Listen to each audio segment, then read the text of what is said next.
আসসালামু আলাইকুম, কি অবস্থা সবার? আশা করি সবাই অনেক অনেক ভালো আছো। শুরুতেই হচ্ছে আমাকে জানিয়ে দাও সবকিছু দেখা যাচ্ছে কিনা, সবকিছু শোনা যাচ্ছে কিনা এবং সবকিছু ক্লিয়ার আছে কিনা। এবং তোমরা তোমাদের ফ্রেন্ডদেরকে মেনশন করে দাও, যেহেতু এটা হচ্ছে একটা ফ্রি ক্লাস। সো সবাই যেন যেন হচ্ছে দেখার সুযোগ পায়, সেই জন্য হচ্ছে তোমাদের সবার ফ্রেন্ডদেরকে মেনশন করে দাও। এবং আমার সব কিছু ঠিকঠাক আছে কিনা একটু কমেন্টে জানায় দাও। আই হোপ সব কিছু ঠিকঠাক আছে। যারা সালাম দিয়েছো সবাইকে ওয়ালাইকুম আসসালাম। কে কোথায় থেকে জয়েন করেছো একটু বলো তো। আর কে কোন ব্যাচ, 26 ব্যাচ, 27 ব্যাচ, কে কোন ব্যাচ আসো একটু জানাই দাও। জি ঠিক আছে, সব কিছু ক্লিয়ার।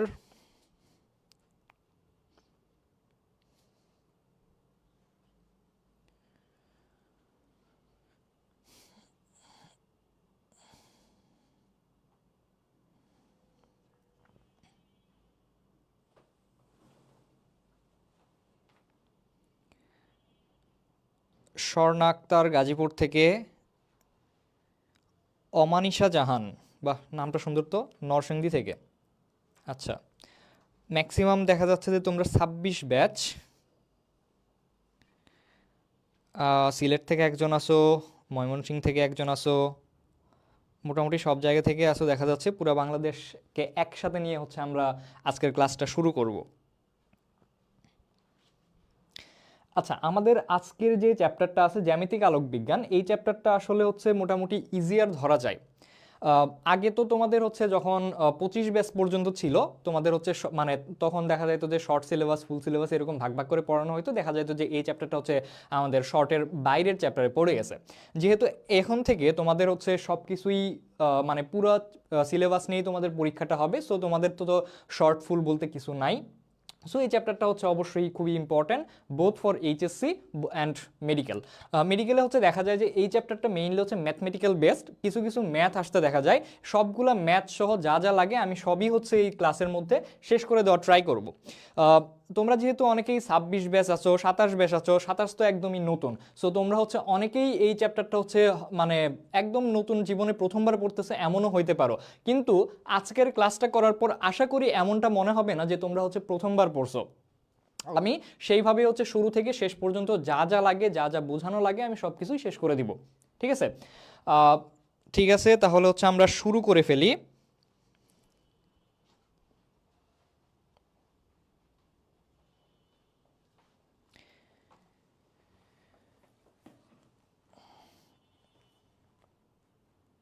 আচ্ছা, অনেকে অনেক জায়গা থেকে জয়েন করেছো, ম্যাক্সিমামই দেখা যাচ্ছে 26 ব্যাচ, 25 ব্যাচ থেকে একজন আছো। 27 ব্যাচের এখনো কাউকে দেখি নাই। আচ্ছা, এই যে একজন পাইলাম বগুড়ার। আমিও বগুড়ার, আমি আজকেই বগুড়া থেকে আসছি তোমাদের ক্লাস নিতে। সকাল সকাল রওনা দিছিলাম, দুপুরের মধ্যে চলে আসছি।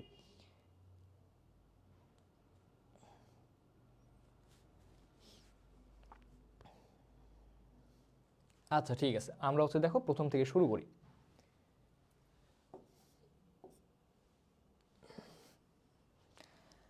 প্রথমেই হচ্ছে আমাদের এই জায়গাতে সূচনা। প্রথমে আমরা একদম শুরু থেকে শুরু করব। শুরুতে দেখবো হচ্ছে কিছু কিছু লাইন লেখা আছে, এই লাইনগুলো আসলে তেমন মেডিকেলের জন্য লাগে না, তারপরে আমি হচ্ছে কিছু কিছু জিনিস দেখাবো, কারণ তোমরা হচ্ছে একদমই শুরু থেকে পড়তেছো। দেখো প্রথমে দুইটা লাইন বলা আছে যে এখানে হচ্ছে আমাদের কোনো একটা স্বচ্ছ বা সমসত্ব মাধ্যমে আলো সরল পথে গমন করে। আচ্ছা, এখানে যেহেতু আমরা একটা জিনিস পাইলাম যে মাধ্যম, স্বচ্ছ এবং সমসত্ব মাধ্যম, স্বচ্ছ এবং সমসত্ব মাধ্যম, তাহলে আমরা মাধ্যম নিয়ে যদি এখন আলোচনা করি, আমাদের মাধ্যমটা হয় মেইনলি হচ্ছে দুই ধরনের, একটা হচ্ছে স্বচ্ছ, আরেকটা হচ্ছে অস্বচ্ছ। একটা হচ্ছে স্বচ্ছ, আরেকটা হচ্ছে অস্বচ্ছ। যেটা হচ্ছে স্বচ্ছ, বা ধরো হচ্ছে প্রথমে আমরা অস্বচ্ছ নিয়ে আলোচনা করি। ধরো এটা হচ্ছে একটা দর্পণ, দর্পণের পেছনে হচ্ছে এরকম আমরা হচ্ছে কোটিং করে দিছি, এরকম কোটিং করে দিছি। তাহলে দেখা গেল যে সামনের পার্টটুকু কিন্তু হচ্ছে আমাদের আয়নার মতো কাজ করবে। অর্থাৎ এই জায়গাতে দেখো তো কি হবে, ধরো কোনো একটা আলো আপতিত হয়েছে, আপতন হওয়ার পর এটা কি প্রতিসরণ হবে নাকি প্রতিফলন হবে? অবশ্যই প্রতিফলন হবে। তার মানে কি হচ্ছে, কি দাঁড়াচ্ছে, যে স্বচ্ছ মাধ্যমে আমরা কি পাচ্ছি, স্বচ্ছ মাধ্যমে আমরা পাচ্ছি আলোর প্রতিফলন। সরি সরি, অস্বচ্ছ মাধ্যমে, অস্বচ্ছ মাধ্যমে আমরা পাচ্ছি আলোর প্রতিফলন। আর যখনই এই জিনিসটা স্বচ্ছ হয়ে যাবে, অর্থাৎ ধরো হচ্ছে এখানে কোনো কোটিং নাই, অর্থাৎ এখানে হচ্ছে আমরা একটা স্বচ্ছ মাধ্যম নিছি, এখন দেখা গেল যে আলো এখানে পড়ছে, পড়ে এখন আমরা হচ্ছে সাপোজ ধরো এটা হচ্ছে আমরা একটা অবিলম্ব কল্পনা করি এবং এটা হচ্ছে আমাদের সেই মাধ্যম, ধরো এটা হচ্ছে আমাদের বায়ু মাধ্যম, এটা হচ্ছে আমাদের পানি মাধ্যম, ঠিক আছে, এটা হচ্ছে বায়ু মাধ্যম, এটা হচ্ছে পানি মাধ্যম। এখন দেখা গেল যে বায়ু থেকে হচ্ছে আমরা আলো আপতন করছি, আপতন করার কারণে দেখা গেছে যে একদম যেহেতু স্বচ্ছ মাধ্যম, এর মাধ্যমের ভেতর দিয়ে আলোটা পাস করে চলে যাবে। তাহলে আলোটা পাস করে এই সাইড দিয়ে সোজা বরাবর যাওয়ার কথা ছিল, কিন্তু দেখা গেল যে আলোটা সামান্য কিছু পরিমাণে বেঁকে গেল। এই যে আলোর বেঁকে যাওয়ার যে ঘটনা, এই ঘটনাটাকে আমরা কি বলতে পারি ভাইয়া?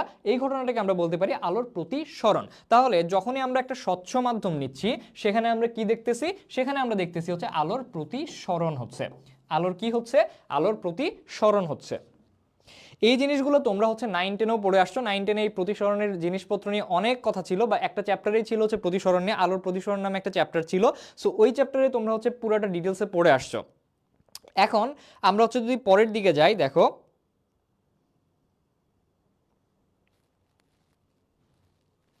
ঠিক আছে, এখন আমরা যদি হচ্ছে পরের দিকে যাই, পরের দিকে একটা সূত্র আছে বা একটা নীতি আছে। নীতিটার নাম কি? নীতিটার নাম হচ্ছে ফার্মাটের নীতি। ফার্মাট হচ্ছে একজন বিজ্ঞানী যে হচ্ছে কিছু একটা আবিষ্কার করে, সেখান থেকে সে একটা নীতি দেয়। এখন সেই নীতিটা কি আমরা আগে পড়বো, সেটা আগে পড়ার আগে তোমরা এই জিনিসটা আগে খেয়াল করো যে ধরো তোমাকে হচ্ছে এখানে হচ্ছে ধরো এ একটা বিন্দু দিছি, এ বিন্দুতে তোমাকে আমি রাখছি, ধরো তুমি হচ্ছে এ বিন্দুতে আসো, আমি বলছি যে বি বিন্দুতে তুমি যাও, হ্যাঁ বি বিন্দুতে তুমি যাও, অথবা তুমি মনে করো যে এটা হচ্ছে তোমার কি বলা যায়, এটা হচ্ছে কারওয়ান বাজার, ধরো এটা হচ্ছে কারওয়ান বাজার, এটা হচ্ছে ধরো কারওয়ান বাজার, আর এই সাইডে হচ্ছে ধরো শাহবাগ, এই সাইডে কি শাহবাগ। এখন তোমাকে আমার বলা হইলো যে হচ্ছে তুমি এই কারওয়ান বাজার থেকে শাহবাগ পর্যন্ত একদম কম সময়ে তুমি আমাকে গিয়ে দেখো, তুমি কি করবা? তুমি একদম কম সময়, তোমাকে আমি যাইতে বলছি সবচেয়ে কম সময়ে, সবচেয়ে ন্যূনতম দূরত্বে তোমাকে যাইতে হবে কারওয়ান বাজার থেকে শাহবাগ পর্যন্ত। তুমি কি করবা? তুমি ডিরেক্টলি একদম সরল রেখা বরাবর এই সাইড দিয়ে চলে যাবা, এটাই তো। তাহলে এটাই হচ্ছে আমাদের ন্যূনতম দূরত্ব, ঠিক আছে, ন্যূনতম দূরত্ব। আবার এই ন্যূনতম দূরত্ব যাইতেই দেখো তোমার হচ্ছে কিছু পরিমাণে সময় লাগছে, সাপোজ ধরো হচ্ছে 10 সেকেন্ড সময় লাগছে, 10 সেকেন্ড সময় লাগছে। এখন তোমাকে এখন বলা হইলো এখন তুমি ন্যূনতম সময়ে যাও, তুমি কি করবা? দেখা গেল যে কারওয়ান বাজার থেকে শাহবাগ পর্যন্ত বিশাল জ্যাম, তুমি এখন কি করছো? তুমি এখন এই যে সাইড দিয়ে ঘুরে ঘুরে ঘুরে ঘুরে অন্য সাইড দিয়ে ঘুরে দেন হচ্ছে এখানে আসছো, শাহবাগে চলে আসছো, তোমার সময় লাগছে হচ্ছে সাপোজ 10 সেকেন্ড, আবারও 10 সেকেন্ড সময় লাগছে। কিন্তু তুমি যদি এখন এই জ্যাম সহ রাস্তায় যাইতে, তোমার মিনিমাম হচ্ছে সাপোজ 50 সেকেন্ড সময় লাগতো। তাহলে কি হইলো? তাহলে এখানে তুমি ন্যূনতম সময়ে গেলা, কিন্তু সেটা কিভাবে গেলা? সেটা তুমি হচ্ছে ঘুরে ঘুরে গেলা। এখন তোমাকে যদি আমি বলি সাপোজ ধরো একটা সমতল পৃষ্ঠ আছে, একটা সমতল পৃষ্ঠ। এখন এই সমতল পৃষ্ঠে আলো এ বিন্দু থেকে আমার বি বিন্দুতে যাইতে হবে, এ বিন্দু থেকে বি বিন্দুতে যাইতে হবে। তাহলে আলো এখন কোন পথে যাবে? যেহেতু সমতল, তাহলে সে কি করবে? সে হচ্ছে ন্যূনতম দূরত্বে যাবে, সে হচ্ছে ন্যূনতম দূরত্বে যাবে, ন্যূনতম দূরত্বে যাবে, ঠিক আছে, অর্থাৎ এ থেকে বি পর্যন্ত ডিরেক্টলি চলে যাবে। এটা একটা গেল। এখন ধরো তোমার বক্রতল দেওয়া হয়েছে, এখন হ্যাঁ ধরো হচ্ছে এখন একটা বক্রতল দেওয়া হয়েছে। বক্রতল যখন দেওয়া হয়েছে তখন তোমাকে বলা হইলো তুমি এখন সেমভাবে এ থেকে বি পয়েন্টে যাও, এ থেকে বি পয়েন্টে যাও, কিন্তু এখন ন্যূনতম সময়ে তোমার যাইতে হবে। তুমি কি করতে হবে? এখন এই সাইড দিয়ে ঘুরে যাইতে হবে, কিন্তু সমস্যা হইলো এখানে কিন্তু তুমি ন্যূনতম দূরত্বে যাইতে পারলো না। ন্যূনতম দূরত্ব হইতে হলে একদম সোজাসুজি যাওয়া লাগতো, কিন্তু যেহেতু তুমি হচ্ছে একটা বক্রতল নিছো, তার মানে কি এই সাইড দিয়ে ঘুরে তোমার যাওয়া লাগতেছে। এই সেম ঘটনা তুমি যদি আলোর সাথে রিলেট করতে পারো, তাহলেই তোমার ফার্মাটের নীতি পড়া শেষ, ঠিক আছে। এই যে ন্যূনতম দূরত্বে গেল, এটাকেই বলতেছি আমরা আলোর পথ। কি পথ? আলোর পথ, আলোর পথ, ঠিক আছে, এটাই হচ্ছে আমাদের আলোর পথ। এখন আলোকে যদি আমি বলি এ বিন্দু থেকে বি বিন্দুতে যাইতে হবে, সে কোন পথ দিয়ে যাবে? সে ন্যূনতম দূরত্ব অতিক্রম করবে, ন্যূনতম সময়ে যাবে। এই জিনিসটাই বলা হয়েছে আমাদের ফার্মাটের নীতিতে। সামনের দিকে আছে, দেখাচ্ছি চল, পরের পেজে আছে, এই যেখানে আছে, এই যে এখানে বলা হয়েছে যে হচ্ছে এক বিন্দু থেকে অপর বিন্দুতে যাওয়ার জন্য এই যে সর্বাপেক্ষা, আচ্ছা এই তার উপরের লাইনটা একটু দেখো, যে ফার্মাটের নীতি অনুযায়ী কোনো একটা আলোক রশ্মি প্রতিফলন প্রতিসরণের সূত্র মেনে চলে, সর্বদা ক্ষুদ্রতম দূরত্ব অতিক্রম করে, সর্বদা ক্ষুদ্রতম পথ অনুসরণ করে। এই যে আলোর পথ মানেই হচ্ছে ক্ষুদ্রতম পথ, ক্ষুদ্রতম পথ, এই জিনিসটা হচ্ছে ফার্মাটের নীতি। তুমি জাস্ট এটুকু মনে রাখো, ফার্মাটের নীতি মানে কি? ফার্মাটের নীতি মানে হচ্ছে ক্ষুদ্রতম পথ অনুসরণ করবে আলো, সেটাই হচ্ছে আমাদের ফার্মাটের নীতি। এখন আমরা যদি বলি, এখন এই যে আমরা বললাম যে ধরো একটা মাধ্যম আছে এখানে, সাপোজ ধরো হচ্ছে পানি মাধ্যম, আমি হচ্ছে পানি মাধ্যমে কি করছি, পানি মাধ্যমে একটা আলোকে আমি ছেড়ে দিছি, হ্যাঁ পানি মাধ্যমে আলোকে একটা ছেড়ে দিছি, এখন দিয়ে বলছি এই আলোর পথ তুমি বের করো, আলোর কি বের করো, আলোর পথ তুমি বের করো। আলোর পথ বের করার জন্য এখন এ থেকে আমার বি পয়েন্টে যাওয়া লাগছে, এ থেকে বি পয়েন্টে যাওয়া লাগছে, ধরো ন্যূনতম দূরত্ব হচ্ছে এল, হ্যাঁ ন্যূনতম দূরত্ব এল। এখন এই পানি মাধ্যমের একটা প্রতিসরণাঙ্ক থাকবে, তাহলে পানি মাধ্যমের প্রতিসরণাঙ্ক ইনটু এই যে দূরত্ব, এই দূরত্বকে গুণ দিলেই আমার আলোর পথ বের হয়ে যাবে। এটা নিয়ে একটা ম্যাথ আসতে পারে, সো এটাই দেখো সামনে আমাদের এখানে বলা আছে যে আলোর পথ মাধ্যমের প্রতিসরণাঙ্ক এবং মাধ্যমের আলো কর্তৃক অতিক্রান্ত পথের দৈর্ঘ্য। জাস্ট এটুকুই হচ্ছে আমাদের ফার্মাটের নীতি, আর কিছু পড়া লাগবে না তোমার এখান থেকে। ফার্মাটের নীতির সাহায্যে জাস্ট একটা কথা মনে রাখবা, ফার্মাটের নীতির সাহায্যে আলোর প্রতিফলন প্রতিসরণগুলা কি করা যায়, ব্যাখ্যা করা যায়।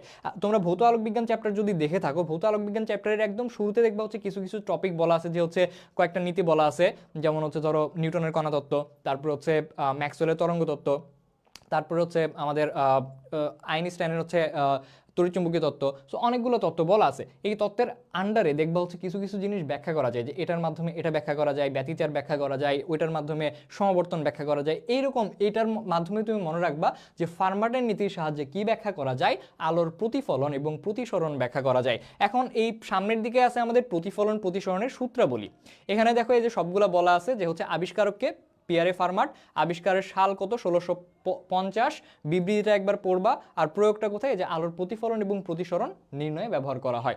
সো এই জিনিসগুলো আমি হচ্ছে এখানে দিয়ে দিছি, সো একটু একটু করে দেখে নিবা। এখন আসো এই যে এখানে প্রতিফলনের সূত্র আছে, প্রতিসরণের সূত্র আছে। প্রতিফলনের সূত্র হচ্ছে দুইটা, প্রতিসরণের সূত্র হচ্ছে দুইটা। আচ্ছা এতক্ষণ যা যা বলছি আমি ক্লিয়ার করতে পারছি কিনা একটু কমেন্টে জানাও।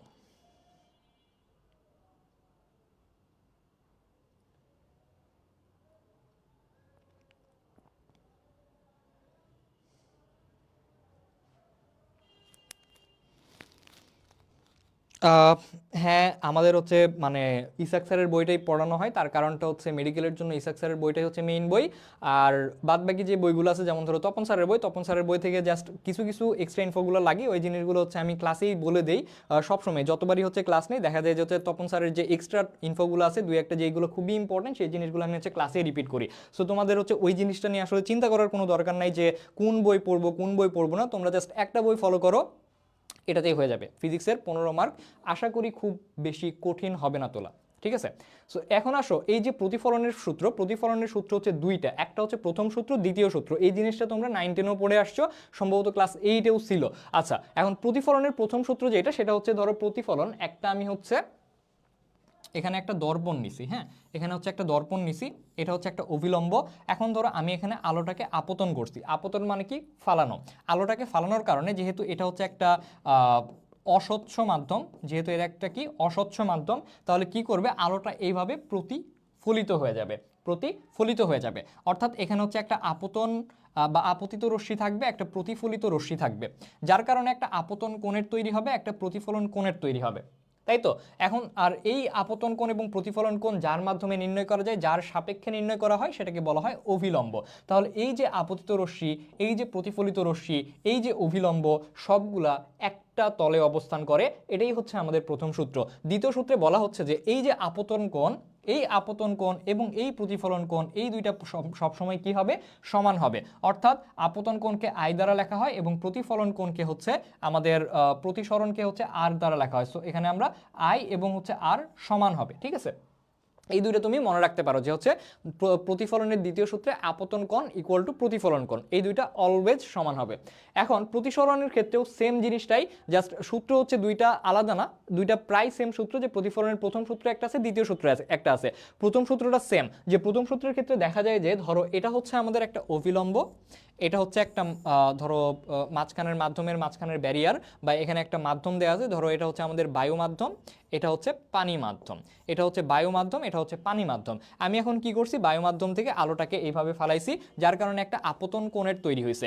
এখন এই জিনিসটা সামনে এইভাবে হচ্ছে বেঁকে যাবে, এখানে যার কারণে একটা প্রতিসরণ কোণের তৈরি হয়েছে, তাই তো? তাহলে এটা কি, এটা হচ্ছে আমাদের আপতন কোণ, এটা হচ্ছে আমাদের প্রতিসরণ কোণ, এটা হচ্ছে আপতন কোণ, এটা হচ্ছে প্রতিসরণ কোণ।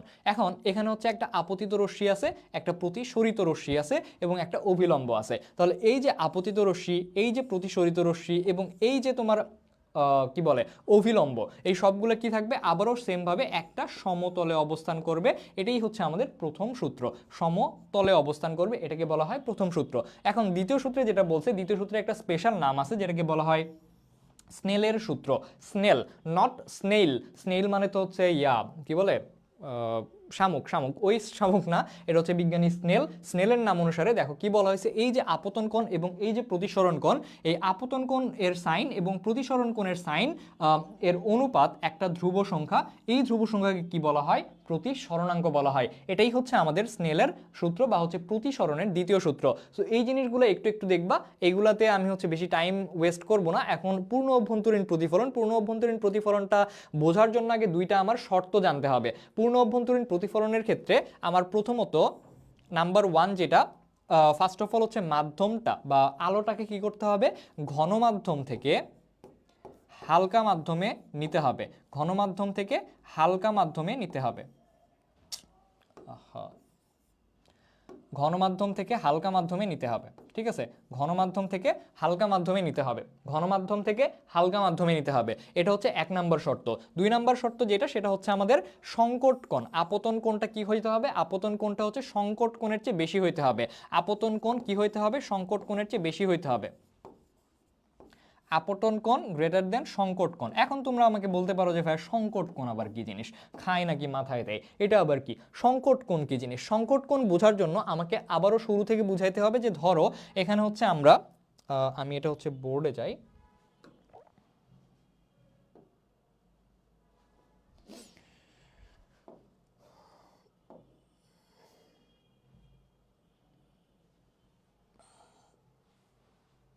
আচ্ছা এখন দেখো এখানে হচ্ছে আমি যেটা বুঝাইলাম যে হচ্ছে সংকট কোণ জিনিসটা কি, সংকট কোণের জন্য ধরো সংকট কোণের জন্য প্রথমত এটা হচ্ছে আমাদের মাধ্যমের মধ্যে ব্যারিয়ার, এটা হচ্ছে আমাদের অভিলম্ব। আমি কি করছি, এটা হচ্ছে আমাদের ঘনমাধ্যম, এটা হচ্ছে ঘনমাধ্যম,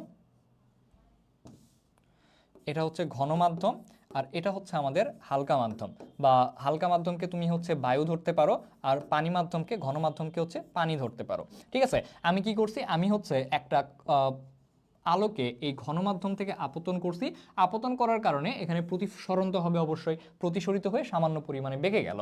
এখন আমি কি করছি, এখানে হচ্ছে আরেকটা হচ্ছে আলো আপতন করছি, আরেকটা আলো আপতন করছি, সেটা হচ্ছে আপতন কোণটা আরেকটু বেশি নিয়ে, ধরো হচ্ছে এখান থেকে আমি আপতন করছি, যার কারণে দেখা গেল যে এখান থেকে সে আরও কিছু পরিমাণে বেঁকে গেল।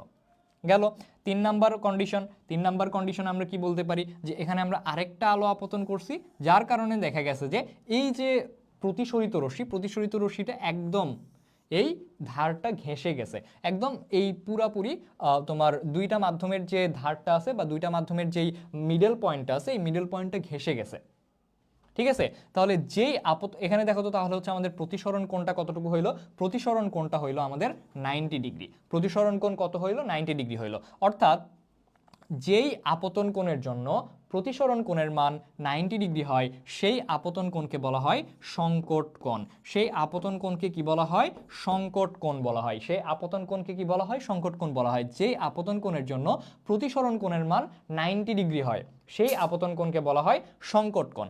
এখন আমি যে তোমাকে যেহেতু বলছি যে আমার পূর্ণ অভ্যন্তরীণ প্রতিফলন হওয়ার জন্য কি করা লাগবে, এই সংকট কোণের চেয়ে বেশি কোণে আমার আলো আপতন করা লাগবে। তাহলে দেখো এখন আমি যদি তোমাকে দেখাই যে ধরো এখন আমি এই দিক দিয়ে হচ্ছে একটা আলো আপতন করছি, তাহলে দেখো তো যেহেতু এর আগের বার কি করছিল, এই ধারটা ঘেঁষে গেছিল, তার মানে এখন আলো তো আর প্রতিসরণ হওয়ার জায়গা নাই, সে কি করবে, সে সিম্পলি এই সাইড দিয়ে প্রতিফলিত হয়ে যাবে, অর্থাৎ সেম মাধ্যমেই সে আবারও চলে যাবে, ঠিক আছে, সেম মাধ্যমে আবারও চলে যাবে। এই যে ঘটনা, এই ঘটনাটাকে বলা হয় পূর্ণ অভ্যন্তরীণ প্রতিফলন। ঠিক আছে, এই জিনিসটাও তোমরা হচ্ছে প্রায় 9-10-এ পড়ে আসছো, তো এই জিনিসটা নিয়ে আর বেশি আমি টাইম ওয়েস্ট করবো না। দেখো সামনের দিকে হচ্ছে কিছু ব্যবহার লেখা আছে।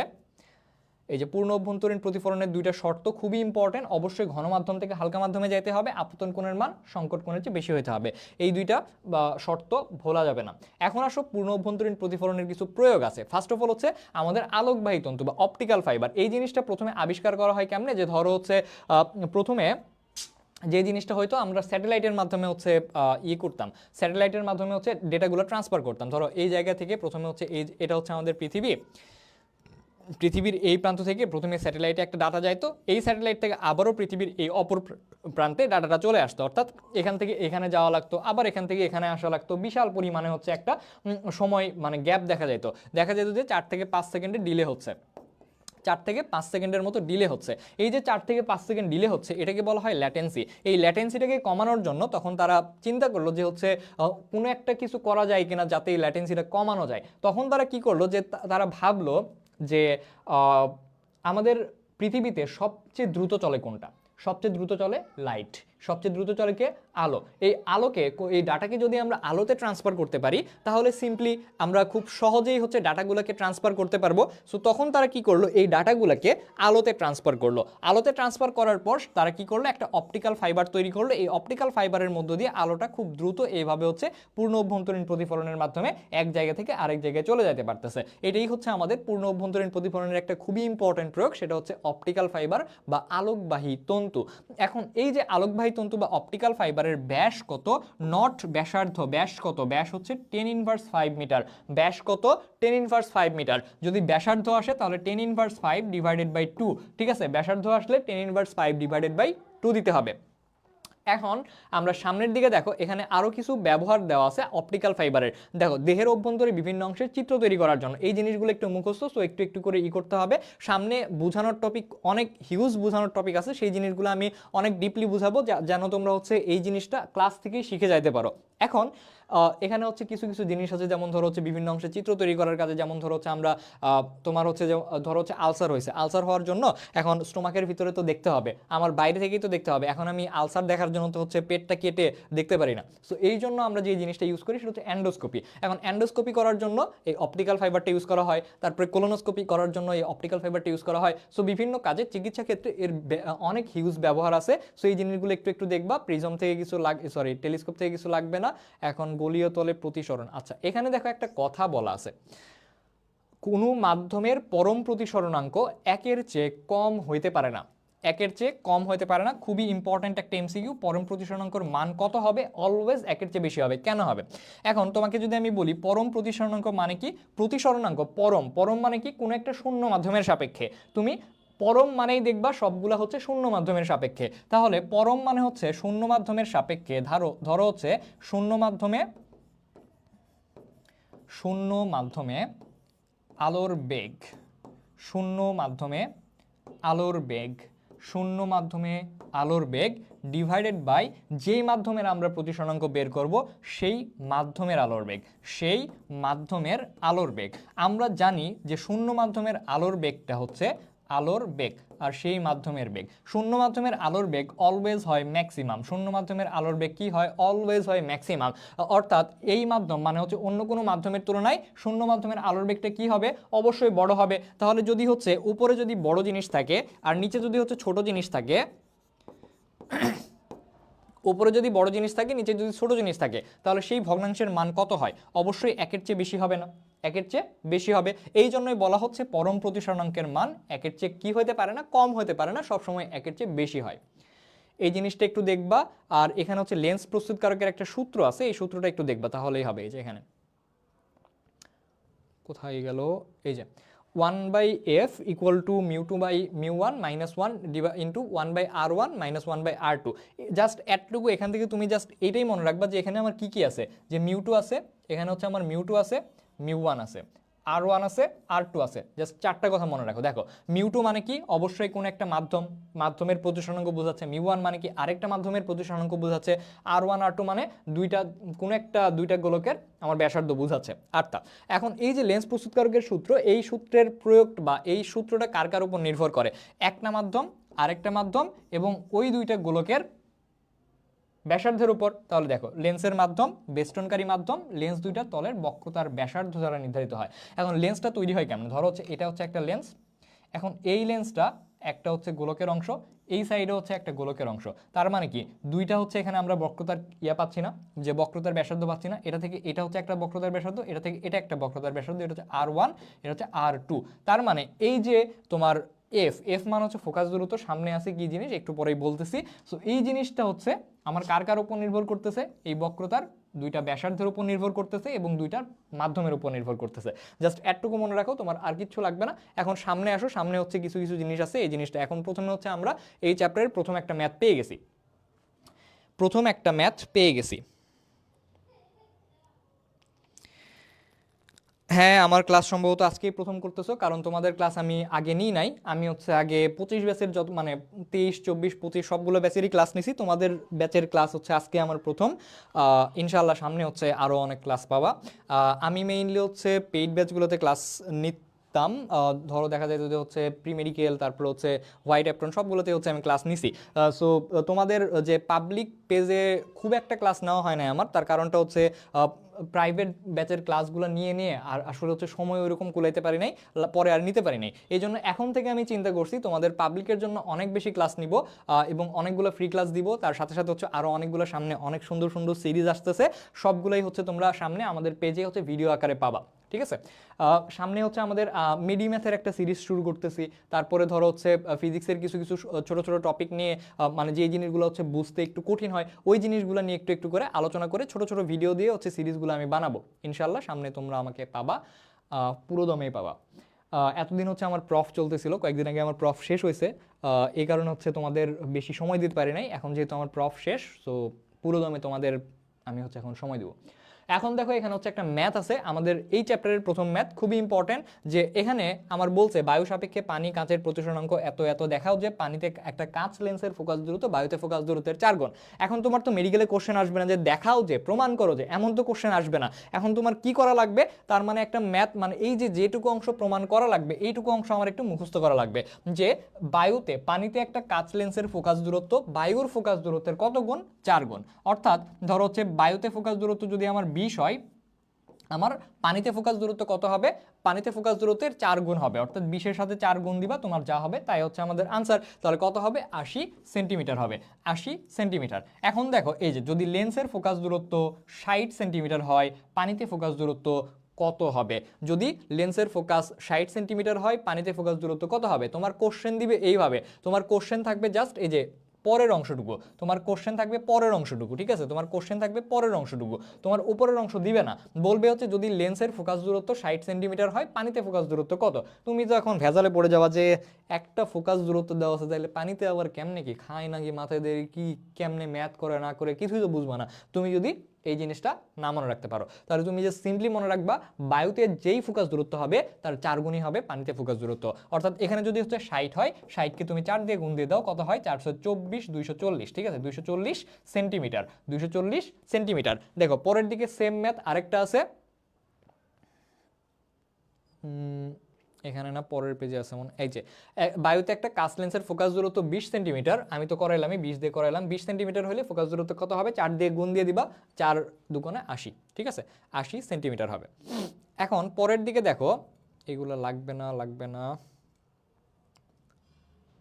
এখন আসো এই যে এখানে অনেকগুলো সংজ্ঞা আছে, অনেক ইম্পর্টেন্ট কিছু সংজ্ঞা আছে।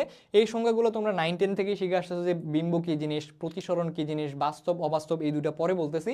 তারপর হচ্ছে যে এখানে লেন্স কি জিনিস, উত্তল লেন্স কি জিনিস, অবতল লেন্স কি জিনিস। আচ্ছা আসো এখন উত্তল লেন্স এবং অবতল লেন্স কি জিনিস এটা একটু দেখাই, বা লেন্স নিয়ে একটু আলোচনা করি। প্রথমত আমরা হচ্ছে লেন্স নিয়ে একটু আলোচনা করি।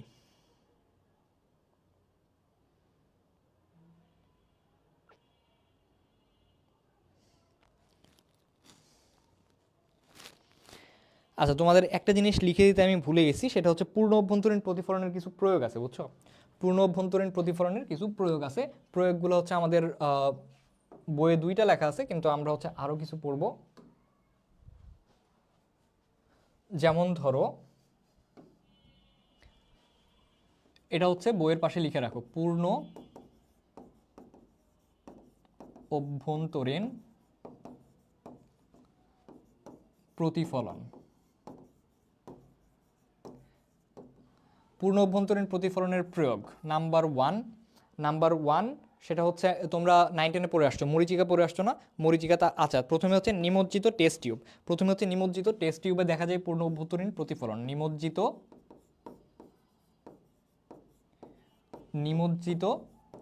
Test tube. 2 নম্বরে আমরা বলতে পারি হচ্ছে পানিপূর্ণ গ্লাস, তারপর হচ্ছে হীরক। পানিপূর্ণ গ্লাস,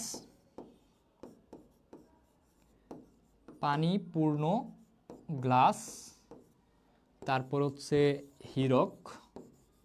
পানিপূর্ণ গ্লাস, হীরক, তারপর হচ্ছে মরীচিকা।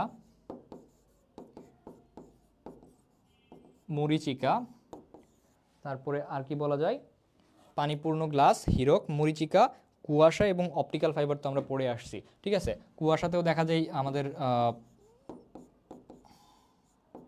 কুয়াশা, আর লাস্টে হচ্ছে আমাদের অপটিক্যাল ফাইবার। সো এই জিনিসগুলো হচ্ছে আমাদের পূর্ণ অভ্যন্তরীণ প্রতিফলনের কিছু এক্সাম্পল, অপটিক্যাল ফাইবার, ঠিক আছে? সো এই জিনিসগুলো একটু একটু দেখবা, তাহলেই হবে। এই কয়েকটা জিনিস বইয়ের পাশে সুন্দর মতো লিখে রাখো, তাহলেই হবে।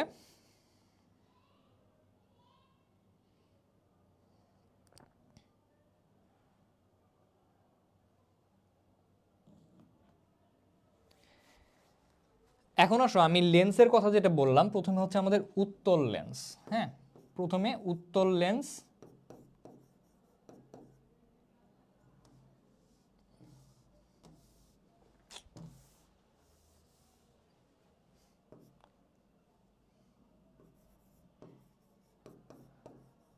উত্তল লেন্স আর হচ্ছে অবতল দর্পণ। আচ্ছা, অবতল দর্পণটা পরে আসি।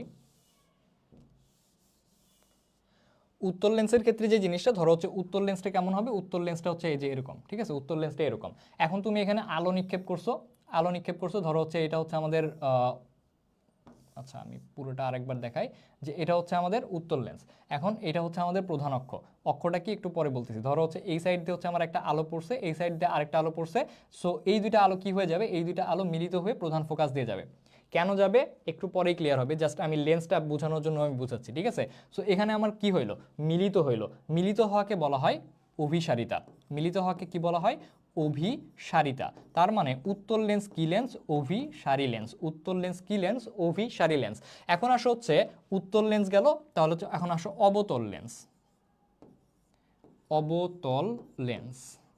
এখন অবতল লেন্সের ক্ষেত্রে কি হবে? অবতল লেন্সের ক্ষেত্রে দেখা যাবে যে এই যে এরকম, এটা হচ্ছে অবতল লেন্স। অবতল লেন্সে ধরো এরকম একটা, যদি আমরা আলো ফালাই, এরকম হচ্ছে আলো ফালাই, তখন এই জিনিসটা কি হবে? চারদিকে হচ্ছে ছড়ায় যাবে।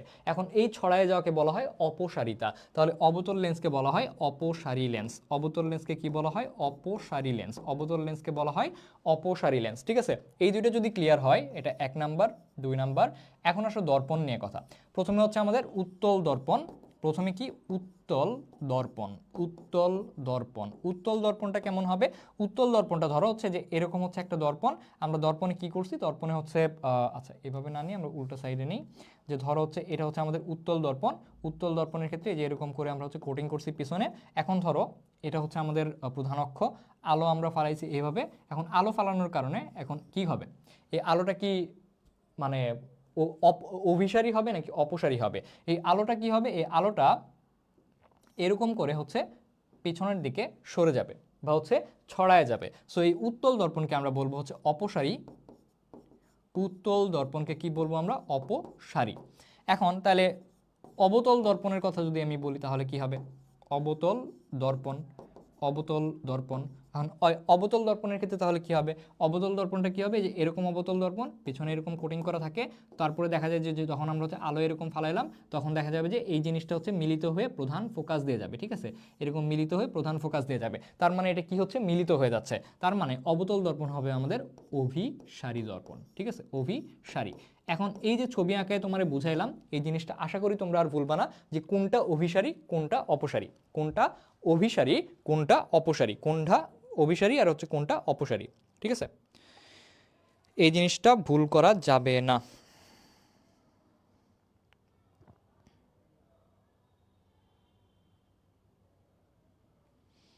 আমার লেখা কি বোঝা যায় কিনা একটু বলো। ওকে, তাহলে এই জিনিসটা যখন গেল তখন আমরা সামনের দিকে যাই। দেখো লেন্স, অবতল দর্পণ, এই জিনিসগুলো গেছে। এখন হচ্ছে এখানে আমি যেটা বললাম বাস্তব বিম্ব এবং অবাস্তব বিম্বের যেই উদাহরণটা ছিল বা কাহিনীটা ছিল, এই জিনিসটা হচ্ছে আমরা এই পার্থক্য আকারে পড়বো এখান থেকে। এখন এই পার্থক্যের বক্সে আমরা অলওয়েজ একটা সাইড পড়ি, আরেকটা সাইড পড়ি না। তার মানে আমরা কি পড়বো এখানে? আমরা বাস্তবটা পড়বো, অবাস্তবটা পড়বো না। দেখো আমরা বাস্তবের ক্ষেত্রে একটা ছন্দ পড়তে পারি যে ধনীদের চোখের পর্দা, ধনীদের চোখের পর্দা প্রকৃতই উল্টা, ঠিক আছে? ধনীদের চোখের পর্দা প্রকৃতই উল্টা, এটা তুমি পড়বো বাস্তব বিম্বের ক্ষেত্রে। বাস্তব বিম্ব মানে হচ্ছে সৎ বিম্ব, ধনাত্মক বিম্ব, এই তিনটা নাম তুমি মনে রাখবা। আর এখন ধনীদের চোখে মানে কি? ধনী মানে কি? ধনী মানে ধনাত্মক বিম্ব, ধনী মানে ধনাত্মক বিম্ব। চোখ মানে কি? এটা হচ্ছে চোখেও দেখা যাবে, যে চোখেও দেখা যাবে, পর্দায় ফেলা যাবে, অর্থাৎ চোখেও দেখা যাবে, পর্দায় ফেলা যাবে। প্রকৃত মানে কি? এখানে প্রকৃত মিলন হবে, এখানে কি হবে? প্রকৃত মিলন হবে। আর উল্টা মানে কি? এটা অলওয়েজ উল্টা হবে, এটা যে উল্টা হবে, এটা অলওয়েজ কি হবে? উল্টা হবে, ঠিক আছে? এই গেল হচ্ছে আমাদের ধনাত্মক মানে বাস্তব বিম্ব, অবাস্তব বিম্বের উল্টা হবে। আর হচ্ছে এখন কোন জিনিসটা কোথায় তৈরি করা যায় এই জিনিসটা একটু তোমাদের পড়তে হবে।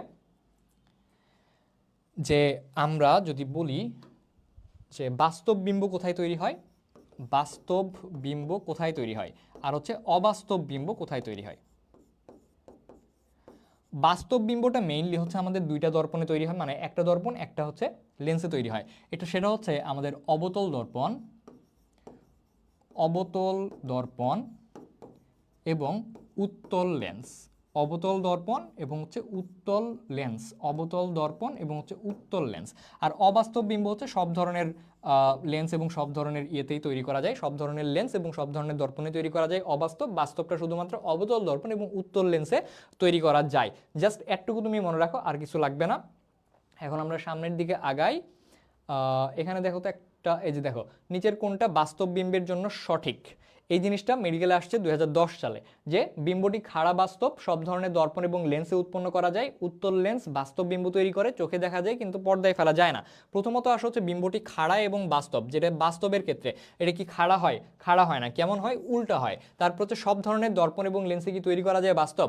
বাস্তব সব ধরনের যায় না, শুধুমাত্র হচ্ছে অবতল দর্পণ উত্তল লেন্সে তৈরি করা যায়। তারপরে লাস্টে কি বলছে? চোখে দেখা যায় কিন্তু পর্দায় ফেলা যায় না। বাস্তব বিম্ব কি হয়? চোখেও দেখা যায়, পর্দায় ফেলা যায়। আর এখানে কি বলছে? উত্তল লেন্সে বাস্তব বিম্ব তৈরি করে, অর্থাৎ এই 3 নাম্বারটা সঠিক।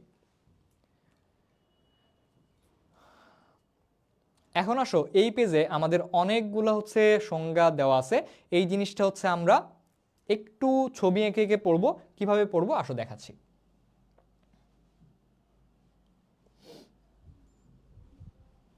প্রথমত হচ্ছে আমি এখানে একটা দর্পণ নিলাম, এখানে হচ্ছে একটা আমি দর্পণ নিলাম। এই দর্পণটা ধরো হচ্ছে দর্পণের পিছনে এরকম হচ্ছে কোটিং করে দিলাম, এরকম হচ্ছে কোটিং করে দিলাম। এখন এই যে দর্পণটা, এই দর্পণটা আমরা বানাইছি কিভাবে? একটা গলীয় তলকে কেটেই তো বানাইছি। ধরো হচ্ছে এই যে এখানে হচ্ছে একটা গলীয় তল আছে, একটা গলীয় তল আছে, এরকম হচ্ছে একটা গলীয় তল আছে। এই গলীয় তল থেকে বা একটা গোলক থেকে একদম সামান্য একটা অংশ, জাস্ট এইটুকু অংশ আমরা কি করছি? কেটে নিছি। এইটুকু অংশ কি করছি? কেটে নিছি। অর্থাৎ এটা হচ্ছে আমাদের এ বিন্দু, এটা হচ্ছে আমাদের বি বিন্দু, ঠিক আছে? এই যে এ এবং বি বিন্দুকে আমরা কেটে নিলাম, এই যে যতটুকু অংশ আমরা কেটে নিছি ততটুকু অংশকে বলা হয় প্রধান ছেদ। তাহলে কি? প্রধান ছেদ। নাম্বার 1 কি? প্রধান ছেদ, প্রধান ছেদ। তাহলে নাম্বার 1 প্রধান ছেদ। প্রধান ছেদ বুঝছি যে যতটুকু অংশ আমরা কেটে নিছি সেটাই হচ্ছে প্রধান ছেদ। এখন এই যে প্রধান ছেদ, প্রধান ছেদের একটা মধ্যবিন্দু থাকবে অবশ্যই, প্রধান ছেদের মধ্যবিন্দু থাকবে, প্রধান ছেদের মধ্যবিন্দু এম, এই এম কে বলা হয় মেরুবিন্দু। তাহলে 2 নম্বরে আমরা শিখলাম মেরুবিন্দু, মেরুবিন্দু। 2 নম্বরে আমরা কি শিখলাম? মেরুবিন্দু। 2 নম্বরে আমরা কি শিখলাম? মেরুবিন্দু। তাহলে প্রথমে কি, একটা গোলক থেকে যতটুকু অংশ আমরা কেটে নিছি সেটাকে বলা হয় প্রধান ছেদ, আর এই যে প্রধান ছেদের মধ্যবিন্দু, মধ্যবিন্দুটাকে বলা হয় মেরুবিন্দু। এখন এই যে দর্পণটা, দর্পণটা তো একটা গোলকের অংশ, এই গোলকের কি থাকবে? একটা কেন্দ্র থাকবে। এই গোলকের কি থাকবে? একটা কেন্দ্র থাকবে।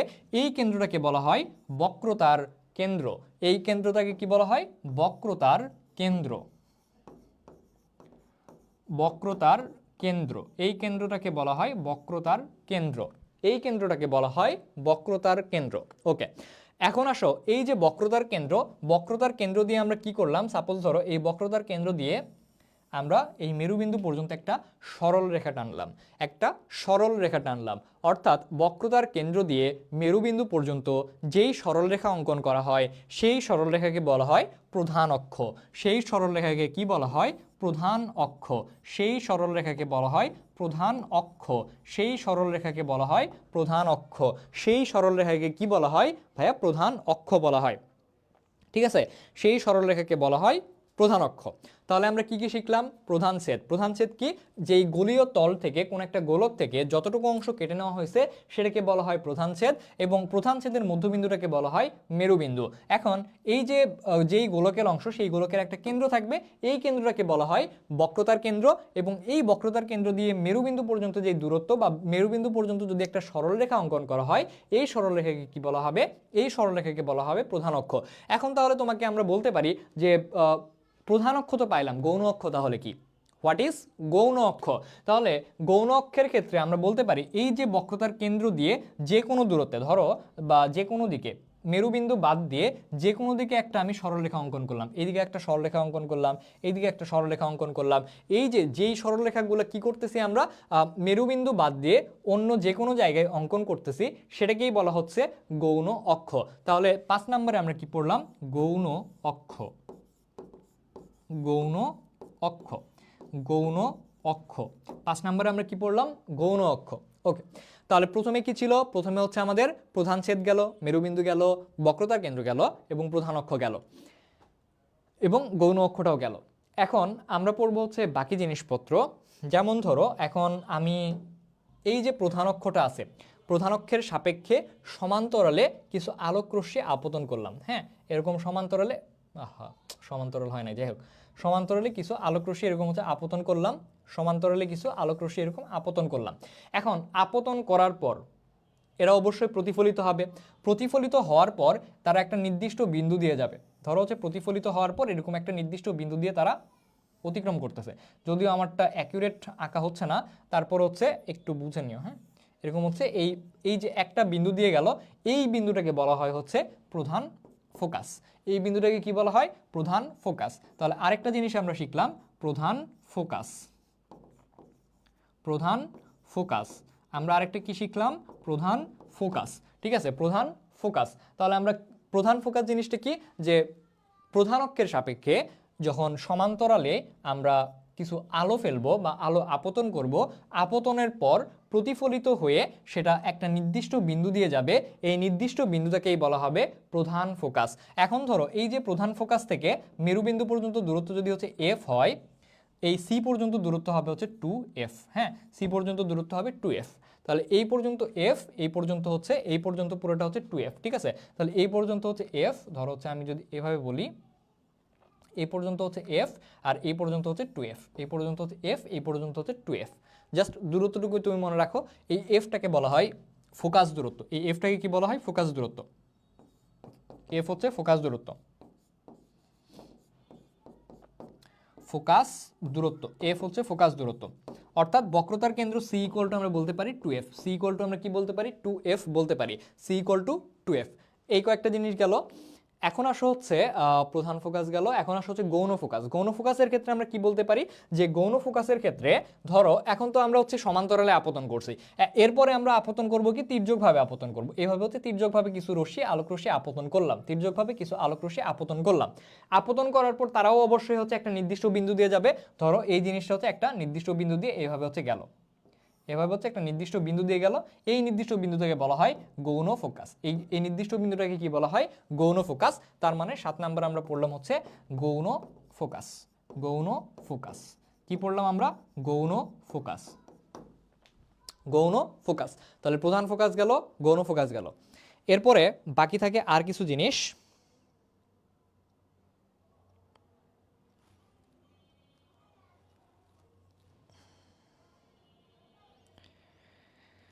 যেমন ধরো আচ্ছা, আমরা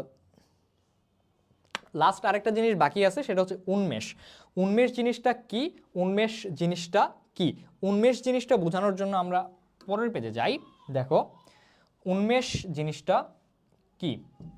ধরো এটা হচ্ছে একটা দর্পণ, দর্পণের এটা হচ্ছে আমাদের প্রধান ছেদ, এটা হচ্ছে প্রধান ছেদ। এখন এটা হচ্ছে আমাদের বক্রতার কেন্দ্র, এটা হচ্ছে মেরুবিন্দু, এটা হচ্ছে বক্রতার কেন্দ্র। এখন এই যে বক্রতার কেন্দ্র, বক্রতার কেন্দ্র থেকে হচ্ছে এই প্রধান ছেদের এ বিন্দু পর্যন্ত একটা সরলরেখা টানবো, বি বিন্দু পর্যন্ত আরেকটা সরলরেখা টানবো, এরকম বি বিন্দু পর্যন্ত আরেকটা সরলরেখা টানবো। ঠিক আছে? তাহলে এ বিন্দু পর্যন্ত একটা সরলরেখা টানবো, বি বিন্দু পর্যন্ত একটা সরলরেখা টানবো, মাঝখানে একটা কোণ তৈরি হলো না? এই কোণটাকেই কি বলা হয়? এই কোণটাকেই বলা হয় উন্মেষ। এই কোণটাকেই কি বলা হয়? উন্মেষ। এই কোণটাকেই বলা হয় উন্মেষ। এই কোণটাকেই কি বলা হয়? উন্মেষ বলা হয়। এখন তোমাকে আমি কোশ্চেন করতে পারি, ধরো উন্মেষটা খুবই ছোট, বা উন্মেষটা সাপোজ ধরো হচ্ছে 5 ডিগ্রি, তখন কি হবে? এই যে এই দর্পণটা খুবই ছোট হবে না? দর্পণ খুবই ছোট হবে। তারপর হচ্ছে উন্মেষ ধরো আরেকটু বাড়াইলাম 15 ডিগ্রি, তখন হচ্ছে আমার দর্পণটা আরেকটু বড় হইলো, উন্মেষটা আরেকটু বড় হইলো ধরো হচ্ছে 40 ডিগ্রি, তখন দর্পণটা আরেকটু বড় হইলো। তার মানে দর্পণের সাইজ কার উপর নির্ভর করে? দর্পণের সাইজ নির্ভর করে উন্মেষের উপর। উন্মেষ যত ছোট, দর্পণের সাইজটাও তত ছোট।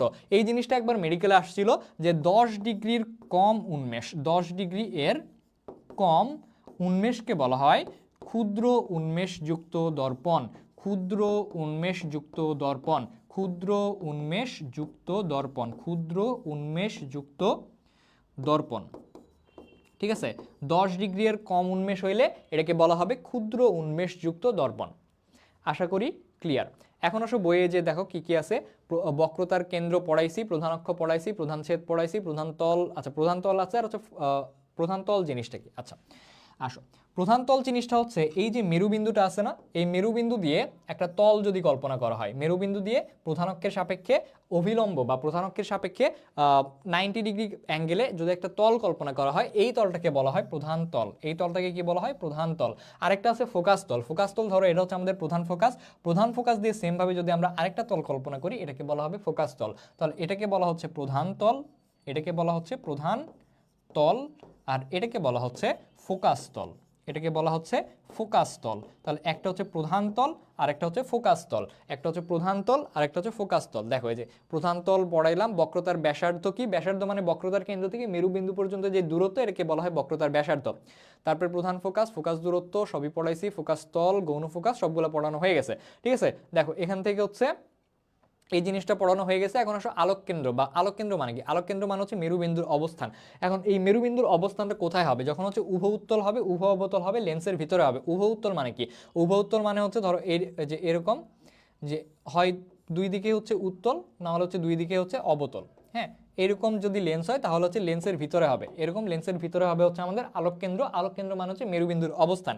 এরপরে ধরো উভ উত্তল এবং উভ অবতল বলছে, তবে এই ক্ষেত্রে R1 = R2 মানে কি? ধরো হচ্ছে লেন্সের তো হচ্ছে দুইটা আমাদের ইয়ে থাকে, লেন্সের তো দুইটা হচ্ছে R1 মানে কি? R1 মানে হচ্ছে আমাদের বক্রতার ব্যাসার্ধ, দুইটা বক্রতার ব্যাসার্ধ থাকে। যখন দেখা যাবে যে এই দুইটা বক্রতার ব্যাসার্ধ সমান, এই দুইটা বক্রতার ব্যাসার্ধ সমান, তখন এই আলোক কেন্দ্রটা হবে লেন্সের ভিতরেই, কিন্তু একদম মধ্যবিন্দুতে। এই ক্ষেত্রেও লেন্সের ভিতরে কিন্তু একদম মধ্যবিন্দুতে। তারপরে সমউত্তল সমঅবতল। সমতল সমঅবতল মানে কি? ধরো এক সাইডে সমতল, এক সাইডে উত্তল, এক সাইডে সমতল, এক সাইডে অবতল। এরকম যখন দর্পণটা হবে বা এই যখন লেন্সটা হবে, তখন এটা কেমন হবে? বক্রতলের মেরুতে। তখন আলোক কেন্দ্রের অবস্থান হবে বক্রতলের মেরুতে, এই যে বক্রতলের মেরুতে হবে।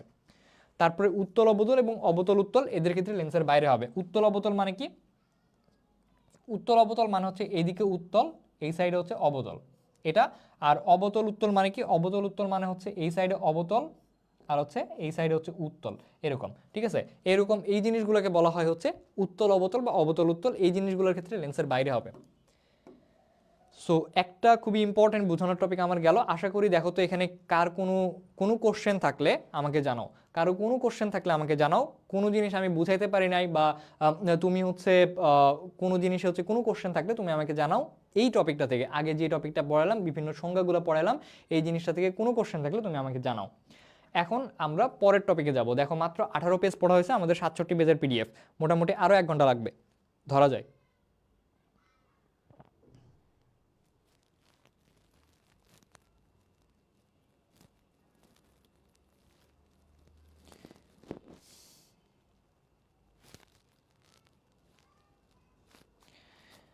ওকে, মিমু বলছো অল ক্লিয়ার, আলহামদুলিল্লাহ। আলহামদুলিল্লাহ। দেখি আর কে কে আছো কমেন্টে একটু জানাও, কমেন্টে খুব দ্রুত জানাও।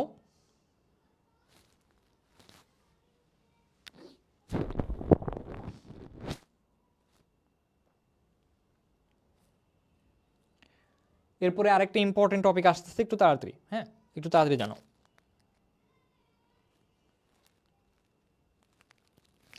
ওকে, সুবর্ণ অল ক্লিয়ার ভাই, যেটুকু বুঝেছেন ওইটুকু একদম ক্লিয়ার। ঠিক আছে, আলহামদুলিল্লাহ ক্লিয়ার। ওকে, আমরা সামনের দিকে আগাই। দেখো এখন আসো আমরা হচ্ছে প্রতিসরণাঙ্কের মাধ্যমে আলোর বেগটা বের করব। একটু আগে তোমাদেরকে পরম প্রতিসরণাঙ্ক যখন দেখাইছিলাম, পরম প্রতিসরণাঙ্কের ক্ষেত্রে আমি বলছিলাম যে প্রতিসরণাঙ্ক ইকুয়াল টু যে শূন্য মাধ্যমে আলোর বেগ, শূন্য মাধ্যমে আলোর বেগ কত? 3 × 10⁸ ডিভাইডেড বাই ওই মাধ্যমে আলোর বেগ। ধরো হচ্ছে আমরা হচ্ছে এম মাধ্যমে প্রতিসরণাঙ্ক চাই, তাহলে এম মাধ্যমের আলোর বেগটা আমার লাগবে সি এম, ঠিক আছে? এম মাধ্যমের আলোর বেগটা লাগবে। এখন তোমাকে ধরো কোনো একটা মাধ্যমের প্রতিসরণাঙ্ক দেওয়া আছে, তাহলে তুমি ইজিলি ওই মাধ্যমের আলোর বেগটা বের করতে পারবা। কেমনে বের করবা? ধরো হচ্ছে সি এম, আমার আলোর বেগটা দরকার সি এম ইকুয়াল টু 3 × 10⁸ কে ওই মাধ্যমের প্রতিসরণাঙ্ক দিয়ে ভাগ করে দিবা। ওই মাধ্যমের কি দিয়ে ভাগ করে দিবা? প্রতিসরণাঙ্ক দিয়ে ভাগ করে দিবা। এখন ধরো তোমার সাপোজ হচ্ছে পানি মাধ্যমে পানি পানি পানি পানি পানি মাধ্যমের ইয়া কি যেখানে আছে, দাঁড়াও, আচ্ছা ধরো হচ্ছে কাচের প্রতিসরণাঙ্ক। হ্যাঁ, তোমাকে বলছে যে কাচ মাধ্যমে আলোর বেগ কত বের করো, কাচ মাধ্যমে আলোর বেগ কত বের করো। তুমি হচ্ছে কাচের প্রতিসরণাঙ্ক জানো হচ্ছে 1.5, কাচের প্রতিসরণাঙ্ক কত জানো? 1.5 জানো। এখন তুমি কি করবা? তুমি জাস্ট সিম্পলি, অর্থাৎ সি গ্লাসের আমার আলোর বেগ চাইছে, গ্লাস মাধ্যমে কাচ মাধ্যমে আলোর বেগ চাইছে, তুমি কি করবা? 3.3 × 10⁸ 3 × 10⁸ ডিভাইডেড বাই আমরা গ্লাস মাধ্যমে বা কাচের প্রতিসরণাঙ্ক কত জানি? 1.5 জানি, তাহলে 1.5 দিয়ে তুমি ভাগ করে দিবা, 1.5 দিয়ে ভাগ করে দিবা। এখন তোমার এই ক্যালকুলেশন করার জন্য কি ক্যালকুলেটর লাগবে? লাগবে না। দেখো তুমি হচ্ছে 1.5 আর 3 কয়বার যায়? 2বার যায়, তাহলে 2 দিয়ে গুণ দিয়ে দিবা, তাহলে হচ্ছে 2 × 10⁸। দেখো কাচ মাধ্যমে আলোর বেগ 2 × 10⁸ metre per second, 2 × 10⁸ metre per second. দেখো সিম্পলি বের করে ফেললাম আমরা। এই দেখো এখানে একটা ম্যাথ দেওয়া আছে, কাচের প্রতিসরণাঙ্ক এত, পানির প্রতিসরণাঙ্ক এত, পানিতে আলোর বেগ এত হলে কাঁচে আলোর বেগ কত। তোমার এই জিনিসগুলো জানার দরকার নাই, তোমার পানির প্রতিসরণাঙ্ক কত, পানিতে আলোর বেগ কত, এই জিনিসগুলো কোনো জানার দরকার নাই তোমার। বাত ওই ওই ওইটুকু মানে পোর্শন তুমি দেখবাই না। তোমার চাইছে কি? কাঁচে আলোর বেগ কত, কাচের প্রতিসরণাঙ্ক 1.5 দেওয়া আছে, তুমি জাস্ট 3 × 10⁸ কে কি করবা? 1.5 দিয়ে ভাগ করে দেবা, তোমার আনসার শেষ। একদমই ইজি ম্যাথ। এই ম্যাথগুলো মানে মেডিকেলে বারবার আসে। এখন আসো এই যে লেন্সের আলোক রশ্মির চিত্র তৈরির জন্য কিছু ফর্মুলা আছে। যে ধরো হচ্ছে লেন্সের ক্ষেত্রে এটা তো আলোক কেন্দ্র বলা হয়, লেন্সের মেরুবিন্দুকে বলা হয় আলোক কেন্দ্র। ধরো কোন একটা রশ্মি আলোক কেন্দ্র দিয়ে গমন করছে, কোন একটা রশ্মি আলোক কেন্দ্র দিয়ে গমন করছে, সে বিন্দুমাত্র বাঁকা হবে না, মানে সে হচ্ছে কোনো দিকেই হচ্ছে বেঁকে যাবে না, সে কি করবে? সোজাসুজি চলে যাবে, সে কি করবে? সোজাসুজি চলে যাবে। অর্থাৎ মেরুবিন্দু দিয়ে যখনই আলোটা পাস করবে তখনই সে সোজাসুজি চলে যাবে। এটা হচ্ছে 1 নম্বর ফর্মুলা। 2 নম্বরে আমরা কি বলতে পারি? 2 নম্বরে আমরা বলতে পারি দেখো যে প্রধান অক্ষের সাপেক্ষে কি হয়েছে? প্রধান অক্ষের সাপেক্ষে সমান্তরাল হয়েছে। প্রধান অক্ষের সাপেক্ষে সমান্তরাল একটা আলোক রশ্মি আপতনের পর কি হবে? প্রতিসরণের সময় এটা প্রধান ফোকাস দিয়ে যাবে। এটা হচ্ছে 1 নম্বর। 2 নম্বর সূত্র, যে প্রথম সূত্র আমরা কি পড়লাম? যে মেরুবিন্দু দিয়ে গমনকারী আলোক রশ্মি সোজাসুজি পাস করে চলে যাবে, প্রতিসরিত হবে না, মানে হচ্ছে বেঁকে যাবে না, একদম সোজাসুজি চলে যাবে। এটা 1 নাম্বার। 2 নম্বরে আমরা কি পড়লাম যে প্রধান অক্ষের সাপেক্ষে সমান্তরালে যদি আলোকরশ্মিটা আপতন হয় তখন এটা কি হবে, প্রধান ফোকাস দিয়ে যাবে। এটা গেল 2 নাম্বার। এখন দেখো 3 নম্বরে কি বলছে, এই যে দেখো 3 নম্বরে দেখো কি বলছে। 3 নম্বরে বলছে হচ্ছে এখন প্রধান ফোকাস দিয়ে কোনো একটা আমি আলোকরশ্মি নির্গত করছি বা আলোকরশ্মি আপতন করছি, তাহলে কি হবে, এটা হচ্ছে প্রধান অক্ষের সাপেক্ষে সমান্তরাল হয়ে প্রতিসরিত হবে। জাস্ট উল্টা, ওইটার সময় কি ছিল যে প্রধান অক্ষের সাপেক্ষে আমার সমান্তরালে হয়েছে, সমান্তরালে আপতন হয়েছে, প্রতিসরণের সময় প্রধান ফোকাস দিয়ে গেছে। এখন এটা আপতনের সময় প্রধান ফোকাস দিয়ে গেছে, তাহলে প্রতিসরণের পর কি হবে, প্রধান অক্ষের সাপেক্ষে সমান্তরালে যাবে। জাস্ট একটু বুঝে বুঝে পড়বা তাহলেই হবে। এখন দেখো পরের পেজে একটা হচ্ছে দেওয়া আছে, 2-3 পেজ পরে, এগুলা কিচ্ছু লাগবে না। দাঁড়াও, ওটা কই গেল, আচ্ছা ওটা সামনে আসতেছে। এখন আসো আমরা হচ্ছে বিবর্ধন পড়ি। বিবর্ধন মানে কি, বিবর্ধন মানে কি, বিবর্ধন মানে হচ্ছে সাপোজ ধরো তোমার একটা যদি তুমি হচ্ছে মেয়ে হও, ধরো হচ্ছে তোমার একটা ছোট ভাই আছে, সে ধরো হচ্ছে 5 বছর বয়সে তোমার হচ্ছে এতটুকু ছিল। এখন আহ, আহ, তার যখন 10 বছর বয়স, সে তোমার চেয়ে এতটুকু বড় হয়েছে। তুমি, আচ্ছা আমি কেমনে বুঝাই, ধরো তোমার ছোট ভাইয়ের যখন 5 বছর বয়স ছিল তখন তোমার হচ্ছে 10 বছর বয়স ছিল, তখন হচ্ছে তোমার ছোট ভাই এতটুকু ছিল, তুমি হচ্ছে এতটুকু ছিলা। হ্যাঁ, তুমি এতটুকু ছিলা। এরপর হচ্ছে তোমার ছোট ভাই একটু বড় হয়েছে, তুমি আরেকটু বড় হয়েছো। এরপর হচ্ছে তোমার ছোট ভাই আরেকটু বড় হয়েছে, তুমি এই যে এরকম হয়েছো। তারপরে তোমার ছোট ভাই আরেকটু বড় হয়ে গেছে, একদম লম্বা হয়ে গেছে, তুমি এরকমই আছো। তার মানে কি, তোমার ছোট ভাই তোমার সাপেক্ষে কতটুকু বড় হচ্ছে, এটাকে আমরা বলতেছি বিবর্ধন। ঠিক আছে, এইভাবে আমরা বলতে পারি। অথবা ধরো তুমি কোনো একটা বস্তু রাখছো, হ্যাঁ, কোন একটা আয়নার সামনে তুমি একটা বস্তু রাখছো, কোন একটা আয়নার সামনে তুমি একটা বস্তু রাখছো, এই বস্তুটা প্রতিবিম্ব আকারে কতটুকু বড় হইলো, এই প্রতিবিম্ব কি এতটুকু বড় হইলো নাকি প্রতিবিম্ব ছোট হইলো, এই যে তোমার ইয়ার সাপেক্ষে বস্তুর সাপেক্ষে প্রতিবিম্বের আকার বা প্রতিবিম্বের দৈর্ঘ্য কতটুকু বড় নাকি ছোট, সেই জিনিসটা যেটা দিয়ে বোঝানো হয় সেটাকে বলা হয় বিবর্ধন। যদি হচ্ছে বড় হয় সেটাকে বলা হবে বিবর্ধন। ধরো তোমার বস্তুর আকার হচ্ছে 10 সেন্টিমিটার, তোমার বিবর্ধন মানে হচ্ছে ইয়া পাইছো, কি বলে, বস্তুর আকার পাইছো হচ্ছে 20 সেন্টিমিটার। হ্যাঁ, প্রতিবিম্বের আকার পাইছো 20 সেন্টিমিটার, তাহলে বিবর্ধন হবে 20/10, অর্থাৎ 2 গুণ হয়ে গেছে, তোমার বিবর্ধন হবে 2। ঠিক আছে, বিবর্ধন হবে 2। মানে বিবর্ধন বলতে বোঝায় যে প্রতিবিম্বের দৈর্ঘ্য বা উচ্চতা বস্তুর তুলনায় কত গুণ, প্রতিবিম্বের দৈর্ঘ্য বস্তুর তুলনায় কত গুণ, এটাই হচ্ছে আমাদের বিবর্ধন। বিবর্ধনের ক্ষেত্রে একটা জিনিস তোমার পড়া লাগবে যে প্রতিবিম্বের আকার বা বস্তুর আকার, এটাই হচ্ছে আমাদের সূত্র। এখান থেকে হচ্ছে -v/u, এটুকু জাস্ট দেখলে হবে, আর কিছু লাগবে না। পরের পেজে একটা কথা বলা আছে যে কোনো একটা বিম্বের পূর্ণ বিবরণ দেওয়ার জন্য কি কি জিনিস লাগে, 3টা জিনিস লাগে। একটা হচ্ছে অবস্থান, একটা হচ্ছে প্রকৃতি, একটা হচ্ছে আকৃতি। একটা হচ্ছে অবস্থান, একটা হচ্ছে প্রকৃতি, একটা হচ্ছে আকৃতি। তোমার এই 3টা জিনিস 3 স্টার, 3 স্টার দিলে ভুল হবে, অনেক বেশি স্টার। ঠিক আছে, অনেক বেশি স্টার। মানে আমি সব ব্যাচেই বলি, প্রতি ব্যাচেই বলি, প্রত্যেক ব্যাচেই যখন হচ্ছে শুরুর ক্লাসটা নেই তখন শুরুর ক্লাসে আমি বলে দেই, ধরো হচ্ছে তুমি কোন একটা এক্সাম্পলের ভিতরে 3টা জিনিস পাইছো, কোন একটা শর্তের ভিতরে 3টা জিনিস পাইছো, 3টা শর্ত পাইছো, কিংবা হচ্ছে কোন একটা বৈশিষ্ট্যর ভিতরে 3টা বৈশিষ্ট্য পাইছো। যখনই দেখবে এরকম 3টা করে কথা আছে, ওই 3টা পড়া তোমার জন্য ফরজ, না পড়লে কি হবে, কবিরা গুনাহ। ঠিক আছে, তোমার জন্য পড়া ফরজ, না পড়লে হবে কবিরা গুনাহ। কেন, তার কারণটা হচ্ছে ধরো এখানে হচ্ছে আমার 3টা জিনিস আছে। এখন তোমাকে বলবে যে বিম্বের পূর্ণ বিবরণ দেওয়ার জন্য নিচের কোন বিষয়টি মানে কম গুরুত্বপূর্ণ, বা নিচের কোন বিষয়টি গুরুত্বপূর্ণ নয়। বিম্বের পূর্ণ বিবরণ দেওয়ার জন্য নিচের কোন বিষয়টি গুরুত্বপূর্ণ নয়। তোমার অপশন দিল অবস্থান, প্রকৃতি, আকৃতি, 4 নম্বরে দিল হচ্ছে নিচের কোনোটিই নয়। তোমার আনসার কি হবে, কোনোটিই নয়।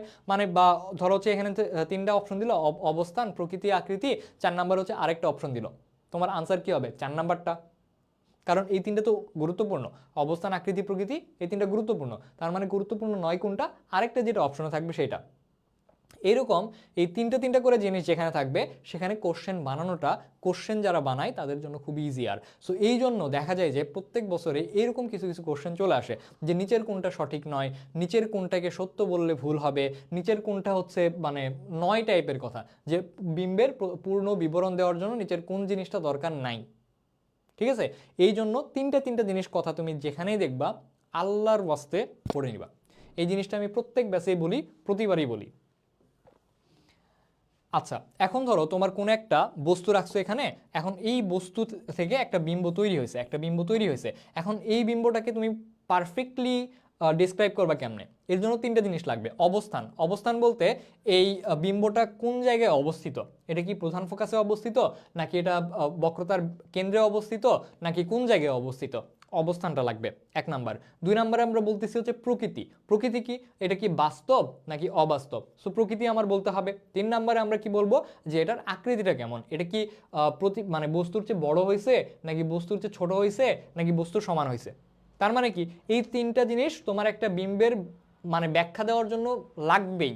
এই বিম্বের ব্যাখ্যা দেওয়ার জন্য এই তিনটা জিনিস তোমার লাগবেই। সো এই তিনটা জিনিস তোমাকে জানতে হবে, অবস্থান, প্রকৃতি, আকৃতি। এই তিনটা নিয়ে সামনে একটা বক্স আছে, দেখো হচ্ছে 2 পেজ পরে একটা বক্স আছে। হ্যাঁ, এই যে এখানে একটা বক্স আছে।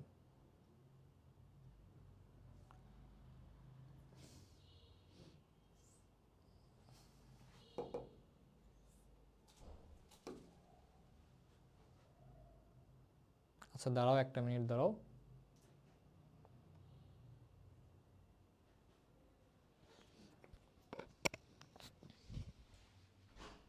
আরিফুল ভাই,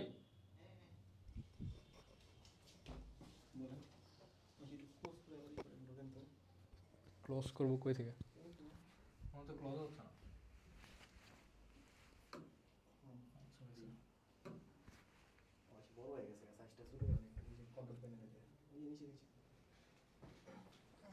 নিচে বলতে, আচ্ছা একটা মিনিট দাঁড়াও, একটু সমস্যা হয়েছে।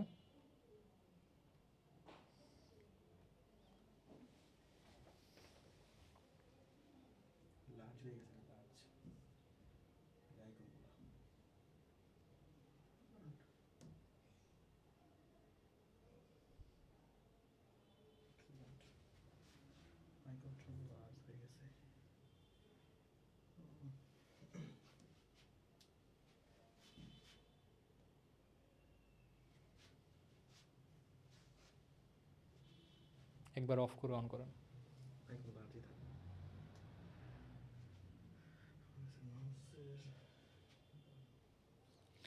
একটু একটা মিনিট তোমরা ওয়েট করো, আমাদের এখানে একটু সমস্যা হয়েছে।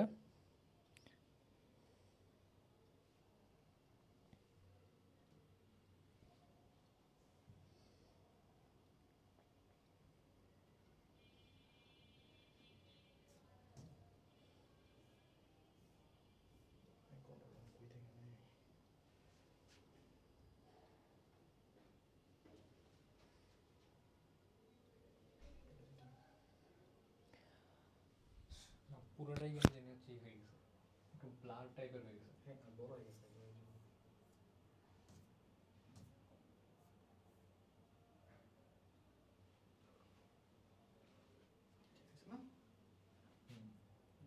কিন্তু সামনে এটা কি আসলে?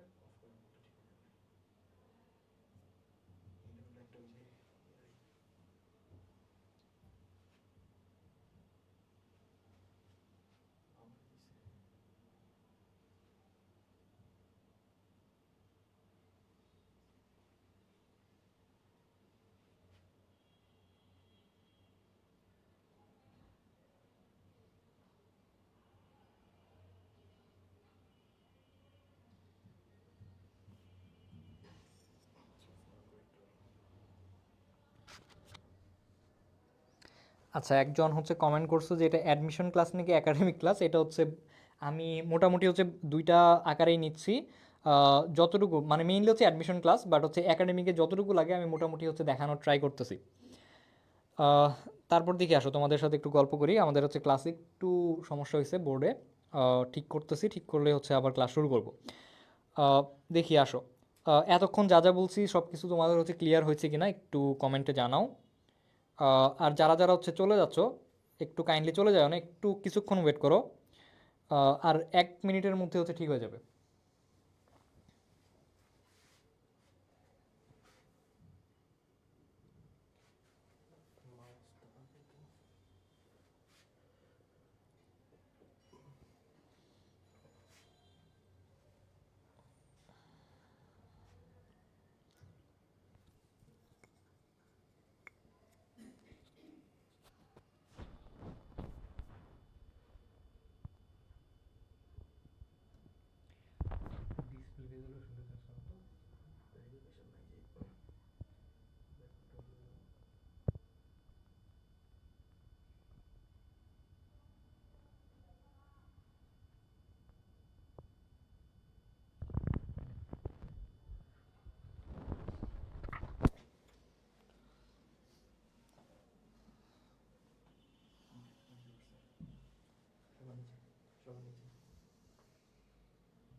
ওকে, আসো হচ্ছে আমরা আবারও শুরু করি ক্লাসটা। মোটামুটি কতদূর গেছিলাম, এই জিনিসগুলো দেখাই ফেলছি। হ্যাঁ, এগুলো হয়ে গেছে। বিবর্ধন পড়াইলাম, যে এই পর্যন্ত আমরা ছিলাম। এখন আসা হচ্ছে যে পরের দিকে আমি যেটা বললাম যে এখানে হচ্ছে একটা বক্স আছে, এই বক্সটা আমাদের পড়তে হবে। হ্যাঁ, এই বক্সটা হচ্ছে আমাদের পড়তে হবে। দেখো পরের পেজে আমি হচ্ছে এই বক্সটাকে সিম্পলিফাই করছি, একটু সিম্পলিফাই করছি। সো এই বক্স থেকে আমরা পড়বো যে এই বক্সে আমাদের কি আছে, জিনিসটা কি আছে। এই বক্সে যেই জিনিসটা আছে সেটা হচ্ছে এই বক্সে যেই জিনিসটা আছে সেটা হচ্ছে আমাদের আহ, এখানে ধরো তুমি হচ্ছে কোন একটা লেন্সের কোন জায়গাতে লক্ষ্য বা বস্তু রাখলে বিম্বের অবস্থান, বিম্বের আকৃতি, বিম্বের প্রকৃতি কেমন হবে। অর্থাৎ কোনো একটা জায়গায় তুমি বস্তু রাখছো, বস্তুর একটা বিম্ব তৈরি হয়েছে, এই বিম্বটাকে হচ্ছে তুমি এখন ডেসক্রাইব করবা। ডেসক্রাইব করার জন্য আমার কী কী লাগবে, অবস্থান লাগবে, আকৃতি লাগবে, প্রকৃতি লাগবে। এই তিনটা জিনিস এখন আমার বের করতে হবে। এখন এই জিনিসটা আমি তোমাকে বোঝাবো একটা দিয়ে।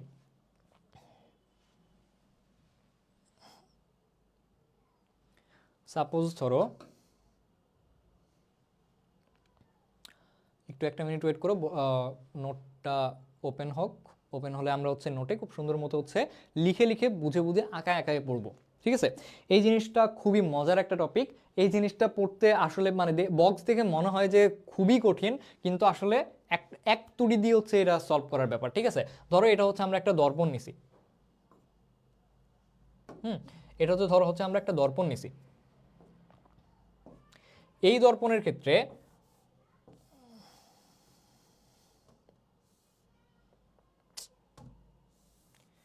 ধরো এটা হচ্ছে একটা দর্পণ নিছি, এরকম একটা দর্পণ নিছি। দর্পণের ক্ষেত্রে এটা হচ্ছে আমাদের প্রধান অক্ষ, এটা হচ্ছে আমাদের প্রধান অক্ষ, এটা হচ্ছে আমাদের মেরুবিন্দু, এটা হচ্ছে এম মেরুবিন্দু, এটা হচ্ছে এ বি প্রধান ছেদ। এখন এখানে তো হচ্ছে একটা প্রধান ফোকাস থাকবে, এটা হচ্ছে ফোকাস। এটা হচ্ছে আমাদের তার মানে হচ্ছে 2F। 2F মানে কি, আমাদের বক্রতার কেন্দ্র। বক্রতার কেন্দ্র মানে কি, বক্রতার কেন্দ্র মানেই তো 2F। এটা যদি F হয় এটা হচ্ছে 2F হবে। এখন দেখো আমরা বস্তুটাকে কোন কোন জায়গায় রাখতে পারি, বস্তুটাকে কোন কোন জায়গায় রাখতে পারি। প্রথমত হচ্ছে আমরা অসীমে রাখতে পারি, নাম্বার ওয়ান। নাম্বার ওয়ানকে আমরা বলতে পারি অসীমে রাখতে পারি। 2 নাম্বার পজিশন আমরা কি বলতে পারি, এই যে অসীম থেকে 2F এর মাঝখানে একবার বস্তু রাখতে পারি, এটা হচ্ছে 2 নাম্বার। 3 নাম্বার আমরা কি 2F এও বস্তু আমরা রাখতে পারি। তারপর হচ্ছে 4 নাম্বার কি 2F এবং F এর মাঝখানেও বস্তু রাখতে পারি। তারপর হচ্ছে F এও বস্তু রাখতে পারি 5 নাম্বার। আর 6 নাম্বার পজিশন হচ্ছে আমাদের F এর ভিতরে বস্তু রাখলে। এখন এই জায়গাতে হচ্ছে 1 থেকে 5 পর্যন্ত বস্তু রাখলে সেটা হবে বাস্তব। 1 থেকে 5 পর্যন্ত বস্তু রাখলে হবে বাস্তব। আর 6 নাম্বার পজিশনে বস্তু রাখলে হবে অবাস্তব। 6 নাম্বার পজিশনে বস্তু রাখলে হবে অবাস্তব। ঠিক আছে, এই জিনিসটা তুমি মনে রাখবা। 1 থেকে 5 পর্যন্ত রাখলে হবে বাস্তব, 6 নাম্বারে রাখলে হবে অবাস্তব। এখন দেখো তাহলে বস্তুর অবস্থান বুঝছি যে বস্তু আমি কোন কোন জায়গায় রাখতে পারি। একটা লেন্সের ক্ষেত্রে বা একটা দর্পণের ক্ষেত্রে বস্তু আমরা কোন কোন জায়গায় রাখতে পারি। আমরা প্রথমে 1 নাম্বার পজিশন অসীমে রাখতে পারি, 2 নাম্বার পজিশন অসীম থেকে 2F এর মাঝখানে রাখতে পারি, 3 নাম্বার পজিশন 2F এ রাখতে পারি, 4 নাম্বার পজিশন 2F এবং F এর মাঝখানে রাখতে পারি, 5 নাম্বার পজিশন হচ্ছে F এ রাখতে পারি বা প্রধান ফোকাসেও রাখতে পারি এবং প্রধান ফোকাসের ভিতরেও রাখতে পারি 6 নাম্বার পজিশন। এখন কথা হচ্ছে আমরা বিম্বের অবস্থান বের করব। ধরো হচ্ছে কোন একটা জায়গায় আমি বস্তু রাখছি, এখন বিম্বের অবস্থান কোন জায়গায় হবে এটার জন্য একটা সুন্দর একটা সূত্র আছে, সেটা হচ্ছে 6 - ইউ মানে কি, ইউ মানে হচ্ছে বস্তুর দূরত্ব, তার বা বস্তুর ইউ মানে হচ্ছে বস্তুর ইউ মানে হচ্ছে বস্তুর যে অবস্থান, বস্তুর অবস্থান হচ্ছে ইউ, সরি হ্যাঁ বস্তুর অবস্থান হচ্ছে ইউ, ভি হচ্ছে আমাদের প্রতিবিম্বের অবস্থান। ভি ইকুয়াল টু আমরা বলতে পারি 6 - ইউ। এখন ধরো তোমার হচ্ছে এই 2 নাম্বার পজিশন, 2 নাম্বার পজিশন মানে কি, আমার অসীম থেকে 2F এর মাঝখানে আমি বস্তু রাখছি, অর্থাৎ বস্তু রাখছি আমি 2 নাম্বার পজিশনে। বস্তু রাখছি আমি কয় নাম্বার পজিশনে, 2 নাম্বার পজিশনে। তাহলে এই 2 নাম্বার পজিশনে রাখার কারণে 6 থেকে তুমি 2 বাদ দিবা, তোমার আনসার হচ্ছে 4। অর্থাৎ 4 নাম্বার পজিশন কোনটা ভাইয়া, 4 নাম্বার পজিশন হচ্ছে F এবং 2F এর মাঝখানে, অর্থাৎ তোমার প্রতিবিম্ব হবে F এবং 2F এর মাঝখানে, F এবং 2F এর মাঝখানে। এখন ধরো তুমি হচ্ছে F এবং 2F এর মাঝখানে এই জায়গাতে এখন বস্তু রাখছো, এই জায়গাতে বস্তু রাখছো, তাহলে F এবং 2F এর মাঝখানে বস্তু রাখার কারণে এটা কয় নাম্বার পজিশন, 4 নাম্বার পজিশন। তার মানে 6 থেকে তুমি 4 বাদ দিবা, তোমার আনসার হচ্ছে 2। অর্থাৎ 2 নাম্বার পজিশন কোনটা, 1 মানে যে অসীম থেকে 2F এর মাঝখানে, অর্থাৎ প্রতিবিম্ব হবে 2 নাম্বার পজিশনে। ক্লিয়ার, তুমি এখন বিম্বের অবস্থান খুব সুন্দর মতো বের করতে পারবা, অবস্থান বের করতে পারবা। সেখান থেকে তোমার এই যে প্রকৃতিটাও বের হয়ে গেল, বাস্তব নাকি অবাস্তব। 1 থেকে 5 পর্যন্ত রাখলে হবে বাস্তব, 6 নাম্বার পজিশনে রাখলে হবে অবাস্তব। কেন অবাস্তব হবে? তার কারণটা হচ্ছে 6 নাম্বার পজিশনে ধরো বস্তু রাখছো, এখন তোমার বিম্বের অবস্থান তুমি বের করবা, 6 থেকে 6 তুমি বাদ দাও 0, 6 থেকে 6 বাদ দিলে হয় 0, 0 কোনো পজিশন আছে? পজিশন নাই। এই জিনিসটা বিম্বটা এই পাশেই তৈরি হবে, ধরো এখানে যদি তুমি বস্তু রাখো এই পাশেই তোমার বিম্বটা তৈরি হবে, ঠিক আছে, ওই এফ এর ভিতরেই বিম্বটা তৈরি হবে। এটা হচ্ছে অবাস্তব বিম্ব তৈরি হবে। যেহেতু সিধা বিম্ব তৈরি হচ্ছে তার মানে কি অবাস্তব বিম্ব তৈরি হবে। তার মানে 1 থেকে 5 নাম্বার পজিশন হচ্ছে বাস্তব, 6 নাম্বার পজিশন হচ্ছে অবাস্তব। জাস্ট এটুকু তুমি মনে রাখো। এই গেল হচ্ছে আমাদের অবস্থান গেল, প্রকৃতি গেল, অবস্থান গেল, প্রকৃতি গেল। এখন আমার লাগবে আকৃতি। আকৃতি তুমি কমন সেন্স দিয়ে বের করে ফেলবা। যেমন ধরো তুমি একটা আয়নার সামনে একদম অসীম থেকে বস্তু রাখছো, বা আয়নার সামনে থেকে একদম অসীম দূরত্বে তুমি চলে গেছো, তোমাকে দেখতে কিরকম মনে হবে? তোমাকে দেখতে একদম পিচ্ছি মনে হবে না? ধরো হচ্ছে তুমি আয়নার একদম কাছে চলে আসছো, তোমাকে দেখতে অনেক বড় মনে হবে, ঠিক আছে। আবার তুমি অসীমে চলে গেছো, অসীমে চলে গেলে কি হবে? তোমাকে পিচ্ছি মনে হবে। তুমি এই জিনিসটা দিয়ে তুমি বের করবা যে ধরো তোমার অসীমে তুমি বস্তু রাখছো, তোমার বস্তুটা কেমন হবে? খুবই ছোট হবে, খুবই ছোট হবে। ছোটকে বলা হয় খর্বিত। তার মানে এটা হবে হচ্ছে অত্যন্ত খর্বিত, অত্যন্ত খর্বিত। 1 নাম্বার পজিশনে বস্তু রাখলে হবে অত্যন্ত খর্বিত, 2 নাম্বার পজিশনে রাখলে হবে হচ্ছে খর্বিত, 2 নাম্বার পজিশনে রাখলে হবে খর্বিত, 3 নাম্বার পজিশনে রাখলে হবে সমান, অর্থাৎ বস্তু যত বড় প্রতিবিম্ব তত বড় হবে, সমান হবে। 4 নাম্বার পজিশনে রাখলে হবে বিবর্ধিত, 4 নাম্বার পজিশনে রাখলে হবে বিবর্ধিত। আর 5 নাম্বার পজিশনে রাখলে হবে অত্যন্ত বিবর্ধিত। 5 নাম্বারে কি? অত্যন্ত বিবর্ধিত। 5 নাম্বারে হচ্ছে অত্যন্ত বিবর্ধিত, 5 নাম্বারে হচ্ছে অত্যন্ত বিবর্ধিত, ঠিক আছে। তাহলে 5 নাম্বারে অত্যন্ত বিবর্ধিত। 6 নাম্বার যেহেতু বেদব, সে অবাস্তব তৈরি করতেছে, সে শুধুমাত্র বিবর্ধিত প্রতিবিম্ব তৈরি করবে, বিবর্ধিত, বিবর্ধিত প্রতিবিম্ব তৈরি করবে, ঠিক আছে। এই গেল হচ্ছে আমাদের মোটামুটি একটা জিনিস। দেখো এখান থেকে আমরা এই জিনিসটা ইজিলি পড়তে পারবো। দেখো প্রথমে হচ্ছে আমরা অসীমে বস্তু রাখছি। অসীমে মানে কি? 1 নাম্বার পজিশন। তাহলে 1 নাম্বার পজিশন হলে 6 থেকে তুমি 1 বাদ দাও, কত হয়? 6 থেকে 1 বাদ দিলে হয় হচ্ছে তোমার 5। 5 নাম্বার পজিশন কোনটা ছিল? এফ ছিল, অর্থাৎ তোমার বিম্বটা তৈরি হবে এফ এ। যেহেতু 1 থেকে 5-এর মধ্যে, তার মানে হবে বাস্তব উল্টা অত্যন্ত গর্বিত। দেখছো মিলে গেছে না সবগুলা? একদমই মিলে যাবে। এটা এইভাবেই তোমাকে বের করতে হবে সবগুলা। দেখো এই পর্যন্ত এইভাবে বের করবা। ওকে, এই জিনিসটা গেল। এই জিনিসটা খুবই ইম্পর্ট্যান্ট একটা জিনিস ছিল। এখন আসলে লেন্সের ক্ষমতা। লেন্সের ক্ষমতা খুবই ইম্পর্ট্যান্ট একটা জিনিস। যে ধরো তোমরা অনেকেই তো চশমা পরো আমার মতো, দেখো এই যে আমার মতো আমি চশমা পরি, তোমাদের মতো অনেকেই আছে হচ্ছে চশমা পরো। যে এই জিনিসটা হচ্ছে অনেকে দেখা যায় যে হচ্ছে ফোন চালায়, বা হচ্ছে অনেক বেশি স্ক্রিন টাইম, বা হচ্ছে ল্যাপটপ চালাও, বা ফোন চালাও, বা হচ্ছে অনেক কিছু চালাও, তারপর হচ্ছে অন্ধকারে বই পড়ো, সো অনেকগুলো মাধ্যমে হচ্ছে তোমার চোখটা হচ্ছে খারাপ হয়ে গেছে। এখন তোমাকে ধরো এই চোখটা খারাপ হওয়ার কারণে তোমাকে কি দিছে? একটা চশমা দিছে। এই চশমার একটা পাওয়ার আছে, এই চশমার একটা পাওয়ার আছে। এই পাওয়ারটা কার পাওয়ার আসলে? তোমার চোখের পাওয়ার নাকি হচ্ছে লেন্সের পাওয়ার? ওইটা কিন্তু লেন্সের পাওয়ার। এখন এই লেন্সের পাওয়ারটা আমরা বের করব কিভাবে? এই লেন্সের পাওয়ার বা ক্ষমতা বের করা হয় হচ্ছে লেন্সের যে ফোকাস দূরত্ব আছে, ফোকাস দূরত্বকে 1 দ্বারা ভাগ করে, অর্থাৎ 1/, ফোকাস দূরত্ব, 1/, ফোকাস দূরত্ব। ফোকাস দূরত্ব থাকতে হবে মিটারে, ঠিক আছে। এই জিনিসটা তোমরা পারো। এখন এই যে পাওয়ারের একক, পাওয়ারের এককটা খুবই ইম্পর্টেন্ট। পাওয়ারের এককটাকে বলা হয় ডায়োপ্টার। পাওয়ারের এককটাকে কি বলা হয়? ডায়োপ্টার বলা হয়। এখন ধরো আমরা যে, আচ্ছা আমার যে চোখের প্রবলেম, আমারটা হচ্ছে যেটা দূরে দেখতে পারি না, আমি হচ্ছে কাছে দেখতে পারি, কাছে একদম পরিষ্কার, বাট দূরে দেখতে পারি না চশমা ছাড়া। আমার এই প্রবলেমটার নাম কি বলো? হাইপারমেট্রোপিয়া নাকি মায়োপিয়া? এটা হচ্ছে মায়োপিয়া। যারা হচ্ছে চোখে মানে সামনে কাছে দেখতে পারে না, বাট দূরে ঠিকঠাক দেখতে পারে, তাদেরকে বলা হয় হাইপারমেট্রোপিয়া, ঠিক আছে। এই যে মায়োপিয়া হওয়ার কারণে, মায়োপিয়াটাকে কারেকশন করার জন্য কোন ধরনের লেন্স ইউজ করা হয়? তো আচ্ছা মায়োপিয়া আমার তো ধরো হচ্ছে মাইনাস, এক চোখে হচ্ছে -2.25, একটা হচ্ছে -2.5, ঠিক আছে। এরকম যেহেতু সামনে মাইনাস, মাইনাস মায়োপিয়ার ক্ষেত্রে মাইনাস লেন্স ইউজ করা হয়, ঠিক আছে, বা মাইনাস পাওয়ার হয়। মায়োপিয়ার ক্ষেত্রে মাইনাস পাওয়ার হয়। মাইনাস পাওয়ারটার জন্য এখন আমার কোন লেন্স ইউজ করতে হবে? লেন্সটা ইউজ করতে হবে হচ্ছে আমাদের অবতল লেন্স ইউজ করতে হবে। দেখো এই যে উত্তল লেন্সের জন্য হচ্ছে ক্ষমতা ধনাত্মক হয়, অবতল লেন্সের জন্য ক্ষমতা ঋণাত্মক হয়। যেহেতু আমার চোখের ক্ষমতাকে, আমার চোখের ক্ষমতা হচ্ছে -2.25, বা আমার চোখের লেন্সের যে ক্ষমতা সেটা হচ্ছে -2.25, তার মানে মায়োপিয়াকে কারেকশন করার জন্য দেওয়া হয় অবতল লেন্স। এই কথাগুলো একটু মনে রাখিও, হ্যাঁ, যে মায়োপিয়া, মায়োপিয়া, মায়োপিয়া মায়োপিয়াতে কি হয়, মায়োপিয়াতে হচ্ছে দূরে দেখতে পারে না বাট কাছে দেখতে পারে। এদের ক্ষেত্রে হচ্ছে কোন লেন্সটা ইউজ করা হয়, এদের ক্ষেত্রে হচ্ছে অবতল লেন্স ইউজ করা হয়। এদের ক্ষেত্রে অবতল লেন্স ইউজ করা হয়, এদের ক্ষেত্রে হচ্ছে পাওয়ারটা কি হয়, পাওয়ারটা হচ্ছে মাইনাস হয়। অবতল লেন্স যেহেতু তার মানে কি হবে, পাওয়ার হবে, পাওয়ারটা সরি কি হবে, পাওয়ারটা হচ্ছে মাইনাসে হবে।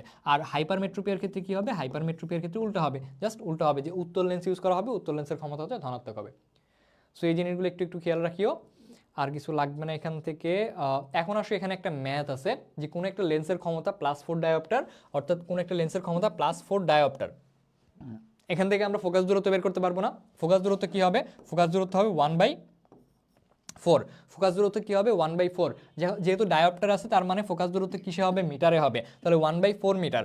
লেন্সটি থেকে কত দূরে বস্তু রাখলে বস্তুর অর্ধেক আকারের প্রতিবিম্ব তৈরি হবে, বস্তুর অর্ধেক আকারের প্রতিবিম্ব তৈরি হবে, অর্থাৎ বিবর্ধন কতটুকু দেওয়া আছে, বিবর্ধন দেওয়া আছে, বিবর্ধন m = দেওয়া আছে হাফ, বিবর্ধন দেওয়া আছে হাফ। এখন আমাকে কি বলছে, লেন্সটি থেকে কত দূরে বস্তু রাখলে, অর্থাৎ বস্তুর দূরত্ব ইউ বের করতে বলছে, বস্তুর দূরত্ব কি বের করতে বলছে, ইউ বের করতে বলছে। এখন এই যে বস্তুর দূরত্ব ইউ বের করার জন্য একটা সুন্দর একটা শর্টকাট আছে। এই শর্টকাট তোমরা অবশ্যই এইচএসসি তে ইউজ করতে পারবা না, এইচএসসি তে ইউজ করলে একদম ফুললি 0 দিয়ে দিবে, ঠিক আছে। এখন এই সূত্রটা কি, সূত্রটা হচ্ছে f × m ± 1 u = f × m ± 1 divided by m, ঠিক আছে। u = f × m ± 1 divided by m। এখন +-1 কেন, প্লাস মাইনাস তার কারণটা হচ্ছে যদি উত্তল হয় প্লাস, যদি অবতল হয় মাইনাস আমরা ইউজ করব। তাহলে এখন দেখো এখানে এফটা কত, এফ হচ্ছে আমাদের 1/4 দেওয়া হয়েছে, আর হচ্ছে এম কত, এম হচ্ছে হাফ। যেহেতু এখানে কোন লেন্স বলা হয়েছে, দেখো তো লেন্সটি থেকে কত দূরে বস্তু রাখলে বস্তুর অর্ধেক আকারের প্রতিবিম্ব তৈরি হবে, এখানে কোনো লেন্স বলা নাই, কিন্তু এখানে +4 ডায়োপ্টার দেওয়া আছে। প্লাস মানে কি, প্লাস মানে উত্তল, তার মানে এখানে আমরা প্লাস নিব উত্তল, তাহলে হাফ + 1 ডিভাইডেড বাই হাফ। এখন এই জিনিসটা আমার ক্যালকুলেশন করতে হবে, ঠিক আছে।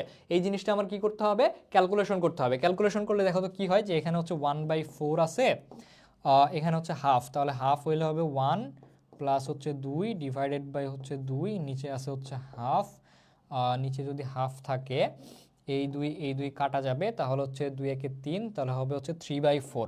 আমার হচ্ছে 3/4, 3/4 হইলে 3/4 কে কত লেখা যায়, 3/4 কে লেখা যায় হচ্ছে 0.75, 3/4 কে লেখা যায় 0.75। এখন কথা হচ্ছে এই যে 0.75 আমরা বের করলাম, এটার একক কি, এটা কি মিটার নাকি সেন্টিমিটার, এটা মিটার নাকি সেন্টিমিটার। আমরা প্রধান ফোকাস কিসে বের করছি, ফোকাস দূরত্ব কিসে বের করছি, মিটারে বের করছি। তার মানে এই দূরত্ব আমার মিটারে হওয়ার কথা, এই দূরত্ব আমার মিটারে হওয়ার কথা, এবং আমাদের মিটারেই হবে আনসার, কিন্তু আমাদের বইয়ে ভুল দেওয়া আছে। এখানে দেখো নতুন এডিশনে ঠিক করছে কিনা জানি না, এখানে হচ্ছে 0.75 সেন্টিমিটার দেওয়া ছিল, এখানে 0.75 সেন্টিমিটার কেটে দিয়ে হচ্ছে মিটার করে নাও, ঠিক আছে। এটা মিটার হবে, 0.75 মিটার হবে। এখন দেখো পরের পেজে আরেকটা ম্যাথ আছে, সেম টাইপের ম্যাথ, যে 13 সেন্টিমিটার ফোকাস দূরত্ব বিশিষ্ট একটা উত্তল লেন্স থেকে কত দূরে বস্তু স্থাপন করলে বাস্তব বিম্বের আকার বস্তুর আকারের 3 গুণ হবে। অর্থাৎ এখানে হচ্ছে আমার এম কতটুকু দেওয়া আছে, এম দেওয়া আছে 3, এম দেওয়া আছে 3, ফোকাস দূরত্ব কত দেওয়া আছে, ফোকাস দূরত্ব এফ দেওয়া আছে হচ্ছে 13, ফোকাস দূরত্ব দেওয়া আছে 13, কিন্তু ঝামেলা বাঁধাইছে এখানে, আমাদের ফোকাস দূরত্ব নিচে হচ্ছে 15 সেন্টিমিটার, মানে কোশ্চেনে দেওয়া আছে 13, বাট এখানে আমার কোর্সে হচ্ছে 15 দিয়ে। আমরা যদি 15 দিয়ে করি, ধরো হচ্ছে 15 ইন্টু m +-1, যেহেতু এখানে উত্তল বলছে তাহলে +1, তাহলে m এর ভ্যালু হচ্ছে 3 +1 ডিভাইডেড বাই 3, তাহলে কত হয় 15, 3 একে 4, 4, তাহলে 15 ইন্টু 4/3, তাহলে 3 দিয়ে হয়েছে 3 5 15, 4 5 20, তাহলে 20। আমার আনসার হয় হচ্ছে 20 সেন্টিমিটার, আমার আনসার হয় 20 সেন্টিমিটার। দেখো 20 সেন্টিমিটার মিলে গেছে। এখন যদি তুমি এখানে হচ্ছে যে 13টাকে যদি হচ্ছে মানে 15টাকে যদি 13 দিয়ে করো, তাহলে তোমার আনসার আসবে 17.33, ঠিক আছে। এই ম্যাথটা একটু করে নিও তাহলেই হবে, সেম জিনিস। এখন আমরা সামনের দিকে যদি যাই, মোটামুটি হচ্ছে বোঝানোর টপিক শেষ। এখন আমরা যাব হচ্ছে মুখস্থ টপিক। এই জিনিসগুলো হচ্ছে আল্লাহর বাস্তে যা যা দাগানো জিনিস আছে জাস্ট এটুকু পড়লেই তোমার হবে।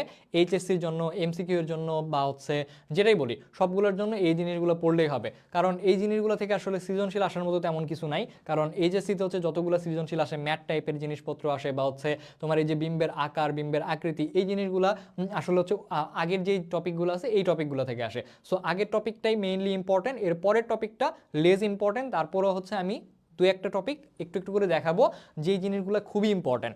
এখন আসো বীক্ষণ যন্ত্রাবলী। বীক্ষণ যন্ত্রাবলী মানে কি, যেই জিনিসগুলো দিয়ে হচ্ছে দূরের বস্তুকে কাছে দেখা যায় অথবা কাছের মানে খুবই ছোট বস্তুকে বড় দেখা যায়, এই জিনিসগুলোকে বলা হয় বীক্ষণ যন্ত্রাবলী। এখন এই বীক্ষণ যন্ত্রাবলী হচ্ছে মেইনলি দুই ধরনের। ধরো হচ্ছে কোনো তুমি দূরের কোনো একটা বস্তু দেখবা, তখন এটাকে আমরা কি বলবো, এটাকে আমরা পেরিস্কোপ দিয়ে আমরা দেখতে পারি, এটা হচ্ছে বীক্ষণ যন্ত্রাবলী। তারপরে পেরিস্কোপ একটা বীক্ষণ যন্ত্রাবলী। তারপরে ধরো হচ্ছে তুমি কি করছো, তোমাকে বলা হয়েছে একটা ব্যাকটেরিয়া দেখাও, তুমি কি করবা, তুমি হচ্ছে একটা অণুবীক্ষণ যন্ত্র নিবা, ঠিক আছে, তুমি একটা অণুবীক্ষণ যন্ত্র নিবা। এই অণুবীক্ষণ যন্ত্র হচ্ছে একটা বীক্ষণ যন্ত্রাবলী। তাহলে দেখো যে অণুবীক্ষণ যন্ত্র, দূরবীক্ষণ যন্ত্র, বাইনোকুলার, পেরিস্কোপ সবগুলাই হচ্ছে আমাদের বীক্ষণ যন্ত্রাবলী। এখন আসো পরের দিকে, এখানে হচ্ছে এখান থেকে যে জিনিসটা লাগবে মাইক্রোস্কোপ। মাইক্রোস্কোপ হচ্ছে মেইনলি দুই ধরনের, একটা হচ্ছে সরল আর একটা হচ্ছে আমাদের এই যে একটা হচ্ছে সরল, একটা হচ্ছে সরল আর একটা হচ্ছে আমাদের জটিল। হ্যাঁ, সরল আরেকটা হচ্ছে জটিল, একটা হচ্ছে সরল আরেকটা হচ্ছে জটিল। সরলটাকে হচ্ছে আতশ কাঁচও বলা হয়, আমাদের হচ্ছে ইয়া স্যারের বইয়ে, তপন স্যারের বইয়ে এটাকে হচ্ছে আতশ কাঁচ বলা হয়েছে। সো সরল অণুবীক্ষণ যন্ত্রটাকে আতশ কাঁচ বলা হয়। এখান থেকে তুমি কি করবে, এখান থেকে হচ্ছে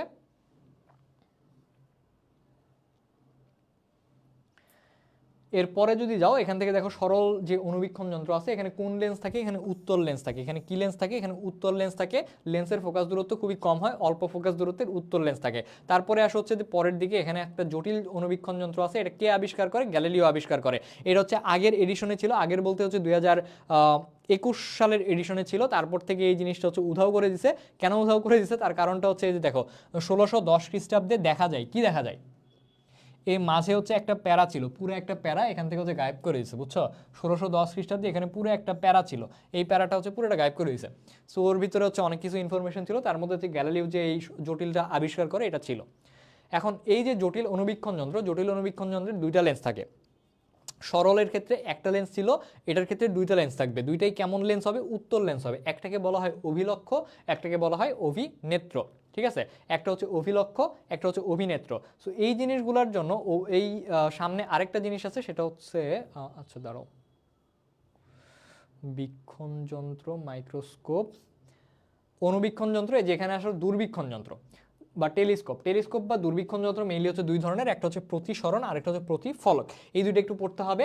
এখন এই প্রতিসরণ এবং প্রতিফলক আবার কিছু ক্লাসিফিকেশন আছে। প্রতিসরণের ক্ষেত্রে নভ, ভু, গ্যালিলিও, তারপর হচ্ছে প্রতিফলকের ক্ষেত্রে নিউটন, গ্রেগরি, হার্সেল, অনেকগুলো নাম আছে। এই নামগুলো আসলে মনে রাখা তেমন একটা মানে অনেক কঠিন, মনে থাকে না। এখন এর জন্য আমার কি করতে হবে, এর জন্য হচ্ছে একটা ছন্দ রাখতে হবে। এখন ছন্দটা পড়ার জন্য দেখো কি বলা হয়েছে, যে প্রতিসরণ দূরবীক্ষণ যন্ত্রের ক্ষেত্রে স্যার গ্যালিলিও ভুয়া জ্যোতিষী, স্যার গ্যালিলিও ভুয়া জ্যোতিষী। স্যার দিয়ে প্রতিসরণ অর্থাৎ প্রতিসরণ দূরবীক্ষণ যন্ত্র, গ্যালিলিও দিয়ে গ্যালিলিও দূরবীক্ষণ যন্ত্র, এই যে গ্যালিলিও দূরবীক্ষণ যন্ত্র, তারপরে ভুয়া দিয়ে ভূ দূরবীক্ষণ যন্ত্র, আর জ্যোতিষী দিয়ে হচ্ছে জ্যোতিষ দূরবীক্ষণ যন্ত্র। তিনটা তোমার পড়া শেষ, বাকি তিনটা হচ্ছে প্রতিফলক দূরবীক্ষণ যন্ত্র। এখন এখান থেকে কোশ্চেন আসবে কি হবে, একবার মেডিকেলে কোশ্চেন আসছিল, নিচের কোনটা প্রতিফলক দূরবীক্ষণ যন্ত্র নয়, নিচের কোনটা প্রতিফলক দূরবীক্ষণ যন্ত্র নয়। আমার অপশনে ছিল নিউটন দূরবীক্ষণ যন্ত্র, গ্রেগরির দূরবীক্ষণ যন্ত্র, হার্সেলের দূরবীক্ষণ যন্ত্র, আর একটা দেওয়া ছিল হচ্ছে এখান থেকে জ্যোতিষ দূরবীক্ষণ যন্ত্র। তাহলে তোমার আনসার কি হবে, জ্যোতিষ দূরবীক্ষণ যন্ত্র। তুমি যেহেতু এই তিনটা জানো, তাহলে এই তিনটা তোমার না জানলেও হচ্ছে, ঠিক আছে। সো তুমি এই তিনটা পড়বা, বাকি তিনটা এমনিই পারবা। এখন আসো এই যে নভোদূরবীক্ষণ যন্ত্র, নভোদূরবীক্ষণ যন্ত্র আবিষ্কার করে কে, নভোদূরবীক্ষণ যন্ত্র আবিষ্কার করে বিজ্ঞানী কেপলার। এই জিনিসটা একটু পড়বা। এরপর হচ্ছে অভিলক্ষ এবং অভিনেত্র কোন কাচের তৈরি, অভিলক্ষ হচ্ছে ক্রাউন কাচ, অভিনেত্র হচ্ছে ফ্লিন কাচের তৈরি। জাস্ট এতটুকু দেখবা। আর নভোদূরবীক্ষণ যন্ত্রে ভিউ ফাইন্ডার নামের একটা জিনিস থাকে। ভিউ ফাইন্ডার মানে কি, ভিউ ফাইন্ডার তোমাদের ফোনে আছে, দেখবা ভিউ ফাইন্ডার তোমাদের ফোনে আছে, আমার ফোনে আছে, দেখাচ্ছি। এই যে দেখো, তুমি যখন হচ্ছে ক্যামেরা ওপেন করবা, আই হোপ দেখা যাচ্ছে, ক্যামেরা ওপেন করার পর তুমি যখন একদম ফুল জুম করবা, জুম করার পরে এই যে এই সাইডে একটা হচ্ছে দেখা যায় না, যে একটা ছোট করে একটা বক্স দেখা যায়, যেখানে হচ্ছে তুমি দেখে দেখে তুমি ফোকাস করতে পারো যে কোন লেখাটা তুমি দেখবা। এই যে আমি এখন দাঁড়াতে ফোকাস করছি, এখান থেকে হচ্ছে গঠিততে ফোকাস করলাম, এই যে এই ছোট্ট যে অংশটা, এটাকেই বলা হয় ভিউ ফাইন্ডার। সো এই ভিউ ফাইন্ডারটা হচ্ছে মানে এই যে নবদূরবীক্ষণ যন্ত্রেও পাওয়া যায়। সো এই জিনিসটা একটু মাথায় রাখিও যে হোয়াট ইজ ভিউ ফাইন্ডার, এবং ভিউ ফাইন্ডার কোন দূরবীক্ষণ যন্ত্রে থাকে, আমাদের নবদূরবীক্ষণ যন্ত্রে থাকে। এরপরে এখান থেকে একটা জিনিস তোমার পড়তে হবে, এই যে এখানে হচ্ছে এই যে অসীম দূরত্ব দূরত্বে ফোকাসিং এর ক্ষেত্রে বিবর্ধন কত, m F nought minus F E, F nought minus F E. এই জিনিসটা আমি কেমনে পড়তাম, তাহলে বিবর্ধন equal to F nought minus F E. F nought মানে কি, এফ নট মানে হচ্ছে আমার এফ নট, এফ নট মানে হচ্ছে ওভি লক্ষ্যের ফোকাস দূরত্ব, এফ ই মানে হচ্ছে ওভি নেত্রের ফোকাস দূরত্ব। তাহলে F nought by F E, ওভি লক্ষ্য আরেকটা হচ্ছে ওভি নেত্র। আমি মনে রাখতাম এফ ই, ই মানে কি, ই মানে হচ্ছে আই, ই মানে হচ্ছে আই, ই মানে আই, আই মানে কি নেত্র, তার মানে এফ ই হচ্ছে অভিনেত্রের ফোকাস দূরত্ব। এখন তোমাকে যদি বলা হয়, এই সূত্র দিয়ে তোমাকে যদি বলা হয় আমার বিবর্ধন বাড়াতে চাই, তুমি কি করবা, বিবর্ধন বাড়াইতে চাই। বিবর্ধন বাড়ানোর জন্য আমার এফ নটটাকে কি করতে হবে, এফ নটটাকে বাড়াইতে হবে এবং এফ ইটাকে কি করতে হবে, কমাইতে হবে। তার মানে এই যে অভিলক্ষের ফোকাস দূরত্ব বাড়াইতে হবে, অভিনেত্রীর ফোকাস দূরত্ব কমাইতে হবে। জাস্ট এতটুকু তুমি মনে রাখো, এখান থেকে আর কিছু লাগবে না। এখন সামনে কিছু কথাবার্তা আছে, এই দুইটা কথাবার্তা থেকে তোমার মেইনলি যে জিনিসটা লাগবে, যেখানে অনেকগুলো কথাবার্তা লেখা আছে যে গ্রেগরি আবিষ্কার করে, আইজ্যাক নিউটন তারপরে আবিষ্কার করে, তারপরে হচ্ছে হার্সেল আবিষ্কার করে, এই জিনিসগুলো একটু একটু দেখে নিবা। এই জিনিসগুলো আসলে আমার পড়ানোর মতো কিছু না, এই জিনিসগুলো রিডিং পড়বা, তারপরে নিজে নিজে পড়বা, তারপরে যেই ইতিহাসগুলো আছে ইতিহাসগুলো একটু একটু করে দেখে নিবা, পাশাপাশি হচ্ছে দাগায় রাখবা যে কোন জিনিসটা ইম্পর্টেন্ট, সেই জিনিসটা তুমি পরবর্তীতে যেন আবার পড়তে পারো। সো এই জিনিসগুলো একটু একটু দেখবা, আর কিছু লাগবে না এখান থেকে। এখান থেকে দেখো পরের পেজে আমার দুইটা জিনিস আছে, এখানে অণুবীক্ষণ যন্ত্র এবং দূরবীক্ষণ যন্ত্রের বৈশিষ্ট্য আছে। এটা পড়লেই তোমার অণুবীক্ষণ দূরবীক্ষণ যন্ত্র থেকে ম্যাক্সিমাম পড়া শেষ হয়ে যাবে। দেখো অণুবীক্ষণ যন্ত্র এবং দূরবীক্ষণ যন্ত্রের বৈশিষ্ট্য। এখন দুইটা বৈশিষ্ট্যের ক্ষেত্রে অণুবীক্ষণ যন্ত্র যে হচ্ছে নিকটবর্তী অতি ক্ষুদ্র জিনিস দেখা হয়, এটা তো তুমি জানো। অণুবীক্ষণ যন্ত্র নিকটবর্তী ক্ষুদ্র জিনিস দেখা হয়, আর দূরবীক্ষণ যন্ত্র দিয়ে দূরের বস্তু দেখা হয়। এই দুইটা তো তুমি পারবা। এখন বাকিগুলা দেখো, বাকিগুলা পড়ার জন্য দেখবা অণুবীক্ষণ যন্ত্রের যে বৈশিষ্ট্য দূরবীক্ষণ যন্ত্রে তার উল্টা। তাহলে আমরা কোনটা পড়বো, আমরা যে কোনো একটা পড়বো। আমরা কোনটা পড়বো, আমরা পড়বো অণুবীক্ষণ যন্ত্র। অণুবীক্ষণ যন্ত্রে পড়ার জন্য তোমরা একটা ছন্দ পড়বা, সেটা হচ্ছে অণুতে নেত্র বড় ও উল্টা, অণুতে নেত্র বড় ও উল্টা। এখন কেন বড়, দেখো উল্টা কেন, উল্টা হচ্ছে যে লক্ষ্যবস্তু সাপেক্ষে উল্টা হয়, উল্টা মানে কি, বাস্তব প্রতিবিম্ব হয়। তারপরে আসা হচ্ছে যে অধিক দূরত্বে গঠিত হয়, মানে নেত্র বড়, বড় মানে হচ্ছে অধিক, অধিক দূরত্বে গঠিত হবে, বিবর্ধিত মানে বড় হবে। তারপর এখানে কিন্তু এখানে আবার উল্টা হয়ে গেছে যে ফোকাস দূরত্ব ছোট হয়। তাহলে তুমি আমাকে বলতে পারো যে ভাইয়া সবই তো বড়, এখানে আবার ছোট কেমনে হইলো। আমি তোমাকে কি বলছি দেখো তো, অণুতে নেত্র বড়, এখানে কি বলছে, অভিলক্ষ লেন্সের উন্মেষ ও ফোকাস দূরত্ব ছোট হয়। তাহলে কি অভিলক্ষ ছোট, অভিনেত্র বড়, তাহলে এখানে কি বলছি আমি, নেত্র বড় মানে অভিনেত্র বড়। তাহলে অভিনেত্রের উন্মেষ এবং ফোকাস দূরত্ব বড় হবে, আর অভিলক্ষের উন্মেষ ফোকাস দূরত্ব ছোট হবে। ক্লিয়ার? দেখো এখান থেকে তোমার সবগুলো বৈশিষ্ট্য পড়া শেষ, আর বাকি থাকবে দূরবীক্ষণ যন্ত্রের বৈশিষ্ট্য, এটা জাস্ট উল্টো হবে। ঠিক আছে, এরপরে এখান থেকে হচ্ছে তোমার ইটা লাগবে যে প্রিজম। প্রিজমের ক্ষেত্রে হচ্ছে তল কয়টা আর পৃষ্ঠ কয়টা, এটা হচ্ছে একবার মেডিকেলে আসছিল সম্ভবত, যে 3টা পৃষ্ঠ 5টা তল, 3টা পৃষ্ঠ 5টা তল। তুমি এমনি পড়বা পৃষ্ঠর প, প মানে কি 5, আর তলের ত, ত মানে হচ্ছে 3, কিন্তু এখানে জাস্ট উল্টো হবে, যে তল হবে 5টা, পৃষ্ঠ হবে 3টা। এখান থেকে আর কিছু লাগবে না, আমরা সামনের দিকে যদি যাই। আচ্ছা, এখানে দেখো একটা কথা বলা আছে যে প্রিজমের ন্যূনতম বিচ্যুতির মান কার কার উপর নির্ভর করে। ন্যূনতম বিচ্যুতির মান, এই যে প্রিজমের উপাদান, তারপরে এই জিনিসটা পড়বো তুমি আমপ্রিয় দিয়ে। কি দিয়ে? আমপ্রিয়। আমার যেমন আমপ্রিয়, আম একটা প্রিয় ফল, আম সবারই প্রিয় আশা করি। সো এই আম দিয়ে হচ্ছে, আ দিয়ে পড়বা হচ্ছে আপতিত আলোর বর্ণ, ম দিয়ে হচ্ছে মাধ্যম, প্রি দিয়ে হচ্ছে প্রিজমের উপাদান আর প্রিজমের কোণ, প্রিজমের উপাদান প্রিজমের কোণ। তাহলে আ দিয়ে হচ্ছে আপতিত আলোর বর্ণ, ম দিয়ে হচ্ছে মাধ্যম, প্রি দিয়ে হচ্ছে প্রিজমের উপাদান প্রিজমের কোণ। এরপরে লাস্টে আরেকটা কথা লেখা আছে, বেগুনি বর্ণের আলোর চেয়ে লাল বর্ণের আলোর জন্য ন্যূনতম বিচ্যুতি কোণ কম হয়। তার মানে কার কম? লালের কম। কার বেশি? বেগুনির বেশি। এটা তুমি মনে রাখবা, বে বি বে, বেগুনির বিচ্যুতি বেশি, বে বি বে, বেগুনির বিচ্যুতি বেশি, বে বি বে, বেগুনির বিচ্যুতি বেশি। ঠিক আছে, বে বি বে, বেগুনির বিচ্যুতি বেশি।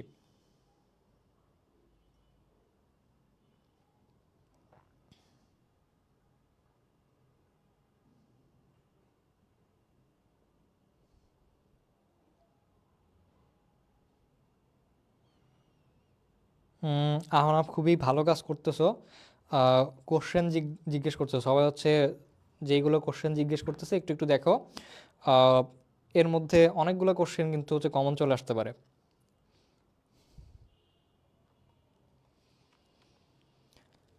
ওকে, এই জিনিসটা যদি পড়া হয়ে যায়, এখন আমরা যাবো হচ্ছে সামনের দিকে।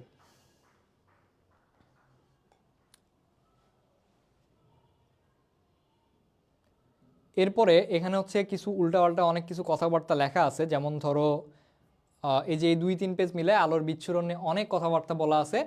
যে কোনটা কি আলো, কোনটা বর্ণালী, কোনটা কোন কি, এসব হাবিজাবি অনেক কিছু লেখা আছে। এই জিনিসটা আমরা পড়বো। দেখো এই যে এখানে একটা যত ইনফো আছে, 3টা বই মিলায় ধরো হচ্ছে আমাদের Ishak sir, Tapan sir, Tofazzal sir, সবগুলো বই মিলে যতগুলো ইনফো লাগে এখানে মোটামুটি সবগুলো এক করে দেওয়া আছে। এই জিনিসটা একটু ছবি তুলে রাখো, অথবা পিডিএফ তো দিয়ে দেওয়া হবে, সমস্যা নাই। একটা স্ক্রিনশট দিয়ে রাখতে পারো। এখানে হচ্ছে দেখো আমরা বলা হয়েছে মূল বর্ণ 7টা। 7টা যে মূল বর্ণ সবাই জানো কি কি সেটা, বেনিয়া সহকলা, এটা হচ্ছে আমরা ছোটবেলা থেকে শিখতেছি, ইংলিশে বললো হচ্ছে ভিবজিওর। এখন হচ্ছে মূল বর্ণকে এক বর্ণীয় আলো বলা হয় বা বিশুদ্ধ বর্ণ বলা হয়। তার কারণটা কি? তার কারণটা হচ্ছে তুমি যদি একটা প্রিজমের মাধ্যমে একটা সূর্যের আলোকে, একটা সাদা আলোকে, সাদা বা হচ্ছে সূর্যের যে আলোটা আছে, সূর্যের আলোকে যদি হচ্ছে প্রিজমের মাধ্যমে তুমি হচ্ছে ফালাও, তখন দেখা যাবে যে এখানে 7টা বর্ণ তৈরি হয়েছে। এখানে কি তৈরি হয়েছে? 7টা বর্ণ তৈরি হয়েছে। এই যে 7টা বর্ণ, 7টা বর্ণ একটা মৌলিক বর্ণ, বা কারণটা হচ্ছে এই 7টা বর্ণকে ভাঙলে আর অন্য কোনো বর্ণ পাওয়া যাবে না। এই 7টা বর্ণকে ভাঙলে অন্য কোনো বর্ণ পাওয়া যাবে না, এই জন্য এটাকে বলা হয় একবর্ণী বা বিশুদ্ধ বর্ণ। এখন এখানে ভেজাল লাগছে হচ্ছে দুইটা নিয়ে, মৌলিক বর্ণ, প্রাথমিক বর্ণ, দুইটাই হচ্ছে 3টে করে। মৌলিক বর্ণ বলা আছে আমাদের তোফাজ্জল স্যারের বইয়ে আসমানি, লাল আর সবুজ। আর প্রাথমিক বর্ণ বলা আছে 3টা আমাদের ইসাক স্যারের বইয়ে, নীল, সবুজ আর লাল। এ নিয়ে ভেজাল লাগছে না। আমরা এখন কেমনে পড়বো? আমরা বলবো হচ্ছে মৌলিক। মৌলিক বর্ণ হচ্ছে আসল, বাকিগুলো হচ্ছে নকল। মৌলিক বর্ণ কি? আসল। মৌলিক বর্ণ হচ্ছে আসল। মৌলিক বর্ণ হচ্ছে আসল। মৌলিক বর্ণ আসল মানে কি? আ দিয়ে আসমানি, স দিয়ে সবুজ, ল দিয়ে লাল। তাহলে মৌলিক বর্ণ হচ্ছে আসল, আর প্রাথমিক বর্ণ হচ্ছে নকল। নকল থেকে তুমি পড়বা হচ্ছে নীলাশ, নীল, লাল, সবুজ, নীল, লাল, সবুজ, নীল, লাল, সবুজ। এখানে দেখো তেমন কোনো তফাৎ নাই আসলে, লাল আর সবুজ তো একই আছে, আর আসমানি আর নীল তো মোটামুটি সেম জিনিসই, সো এখান থেকে ওই সেমই ধরা যায় আসলে। আর এরপর হচ্ছে মিশ্রণ। আমরা হচ্ছে ছোটোবেলায় যখন ড্রয়িং সাবজেক্ট ছিল আমাদের, তখন দেখা যেত যে অনেকগুলো কালার মিলে, 2-1টা কালার মিলে নতুন নতুন কালার তৈরি করতাম, অনেক মজা লাগতো। আমাদের হচ্ছে মেইনলি হচ্ছে ছিল ওয়াটার কালার দিয়ে কালার করতাম। তখন দেখা যেত যে হচ্ছে 2টা কালার মিলাই হচ্ছে আরেকটা নতুন কালার তৈরি করতাম, সেই কালার দিয়ে হচ্ছে আবার কালার করতাম। সো এইরকম ধরো এখানেও হচ্ছে কিছু কালারের মিশ্রণ দেওয়া আছে। যেমন ধরো লাল এবং সবুজ, লাল এবং সবুজ বর্ণের মিশ্রণে কোন বর্ণ তৈরি হয়? হলুদ বর্ণ তৈরি হয়। এরকম অনেকগুলো বর্ণ তৈরি হতে পারে। এখন কথা হচ্ছে, তুমি 2টা বর্ণ মিলায়ে বা 2টা কালার মিক্স করে কখনো কি সাদা বানাইতে পারবা? সাদা কি বানাইতে পারবা? ধরো হচ্ছে 2-3টা কালার মিক্স করছো, মিক্স করে সাদা কালার বানাইছো, এটা কি সম্ভব? অবশ্যই সম্ভব। তবে সেই ক্ষেত্রে যেই 2টা কালার দিয়ে বা যেই 2টা কালার মিক্স করার কারণে সাদা বর্ণতা তৈরি হইলো, এই 2টা কালারকে বলা হয় পরিপূরক বর্ণ। এই 2টা কালারকে কি বলা হয়? পরিপূরক বর্ণ। এই জিনিসগুলো খুবই মজার টপিক। দেখো যে পরিপূরক বর্ণ, পরিপূরক বর্ণ কি জিনিস? 2টা বর্ণের মিশ্রণে সাদা বর্ণ তৈরি করা যায়, তাদেরকে বলা হয় পরিপূরক বর্ণ। এটার এক্সাম্পল খুবই ইম্পর্টেন্ট, হলুদ নীল এবং সবুজ ম্যাজেন্টা। এটা দিয়ে আসলেও তৈরি হয় কিনা আমি কনফিউজড, আমি জানি না। বইয়ে লেখা আছে, সো তোমার পড়তে হবে হলুদ নীল এবং হচ্ছে সবুজ ম্যাজেন্টা। এরপর হচ্ছে মধ্যবর্ণ। মধ্যবর্ণ হচ্ছে হলুদ। হলুদ মানে কি? যে ধরো হচ্ছে বেনিয়া সহকলা, বেনিয়া সহকলার একদম মধ্যবর্ণ ধরা হয় হচ্ছে হলুদকে। তারপর হচ্ছে এখানে অনেকগুলো জিনিস লেখা আছে। আলোর বিচ্ছুরণ আবিষ্কার করে আইজ্যাক নিউটন। তারপরে এখান থেকে যে নীল কাচের মধ্য দিয়ে সাদা বস্তুকে নীল দেখায়, নীল কাচ দিয়ে যখন হলুদ ফুলের দিকে তাকানো হয় হলুদ ফুলকে কালো দেখায়। সো এই জিনিসগুলো একটু একটু দেখে নিবা, তেমন একটা ইম্পর্টেন্ট না। আমার ইম্পর্টেন্ট হচ্ছে প্রথম দিকের লাইনগুলোই, ঠিক আছে? একটুকু পড়লেই হবে এখান থেকে। আর আর আর আর একটা জিনিস পড়লে তোমার পড়া শেষ। দেখো এই যে এখানে হচ্ছে চোখের রেটিনায় প্রতিবিম্বের আকার নির্ভর করে বীক্ষণ কোণের উপর, জাস্ট একটুকু পড়বা। আমাদের আর একটা জিনিস পড়ার আছে, সেটা হচ্ছে র্যালে জিন্সের বিক্ষেপণ সূত্র। র্যালে জিন্সের বিক্ষেপণ সূত্র। তার আগে হচ্ছে যে এখানে দেখো একটা কথা বলা আছে, আলোর বিক্ষেপণ। আলোর বিক্ষেপণ তরঙ্গ দৈর্ঘ্যের চতুর্থ ঘাতের ব্যস্তানুপাতিক। চতুর্থ ঘাতের ব্যস্তানুপাতিক। তরঙ্গ দৈর্ঘ্য, তরঙ্গ দৈর্ঘ্য ল্যামডা, ল্যামডার চতুর্থ ঘাতের কি হবে? ব্যস্তানুপাতিক হবে। ব্যস্তানুপাতিক হবে আলোর বিক্ষেপণ, ঠিক আছে? ল্যামডার চতুর্থ ঘাতের ব্যস্তানুপাতিক। তোমার পুরা ফিজিক্স বই মিলায়ে চতুর্থ ঘাতওয়ালা সূত্র তুমি একটাই পাবা, সেটা হচ্ছে এই সূত্র। এটাকে বলা হয় র্যালের বিক্ষেপণ সূত্র। এটাকে কি বলা হয়? র্যালের বিক্ষেপণ সূত্র। র্যালের বিক্ষেপণ সূত্র, র্যালের বিক্ষেপণ সূত্র। আর এখানে যে ওয়ালেস্টন সর্বপ্রথম সৌর বর্ণালীর রেখাগুলো লক্ষ্য করে, এটুকু দেখলে হবে। পরে দেখো যেখানে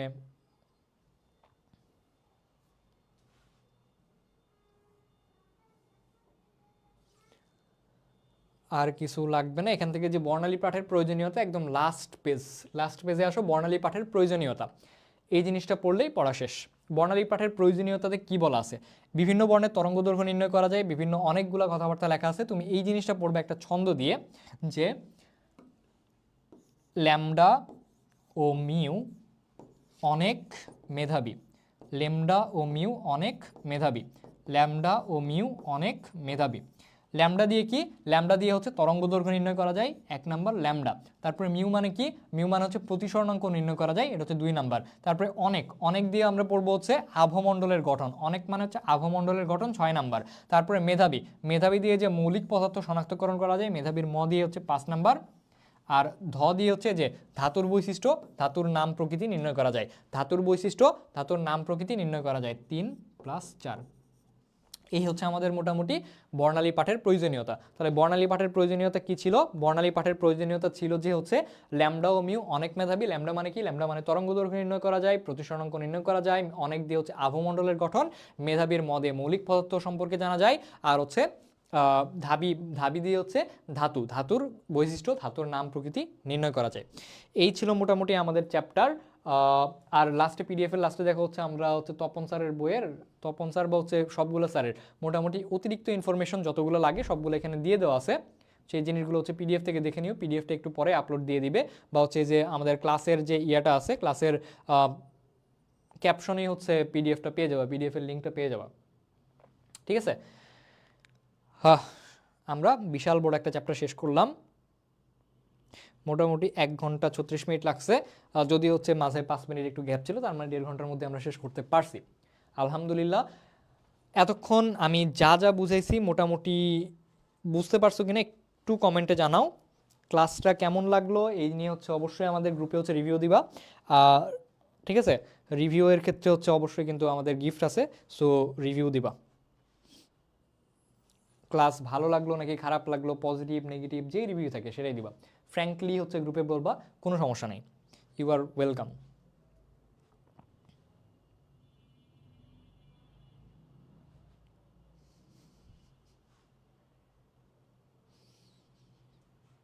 ঠিক আছে, তাহলে দেখি আর সবাই সব কিছু বুঝছো কিনা, সবাইকে আমি সব কিছু ক্লিয়ার করতে পারছি কিনা, নাকি আমার কোনো ফল্ট ছিল কিনা, আমার কোনো ব্যর্থতা ছিল কিনা, একটু কমেন্টে জানাও। সব কিছু ঠিকঠাক ছিল কিনা, সব কিছু ক্লিয়ার থাকলে আমরা ক্লাসটা শেষ করে ফেলবো।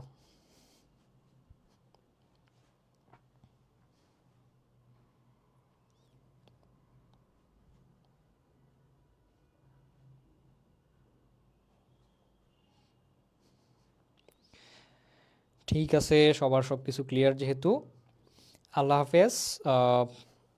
নেক্সট দিন বা নেক্সট কোনো ক্লাসে ইনশাল্লাহ দেখা হবে। আসসালামু আলাইকুম।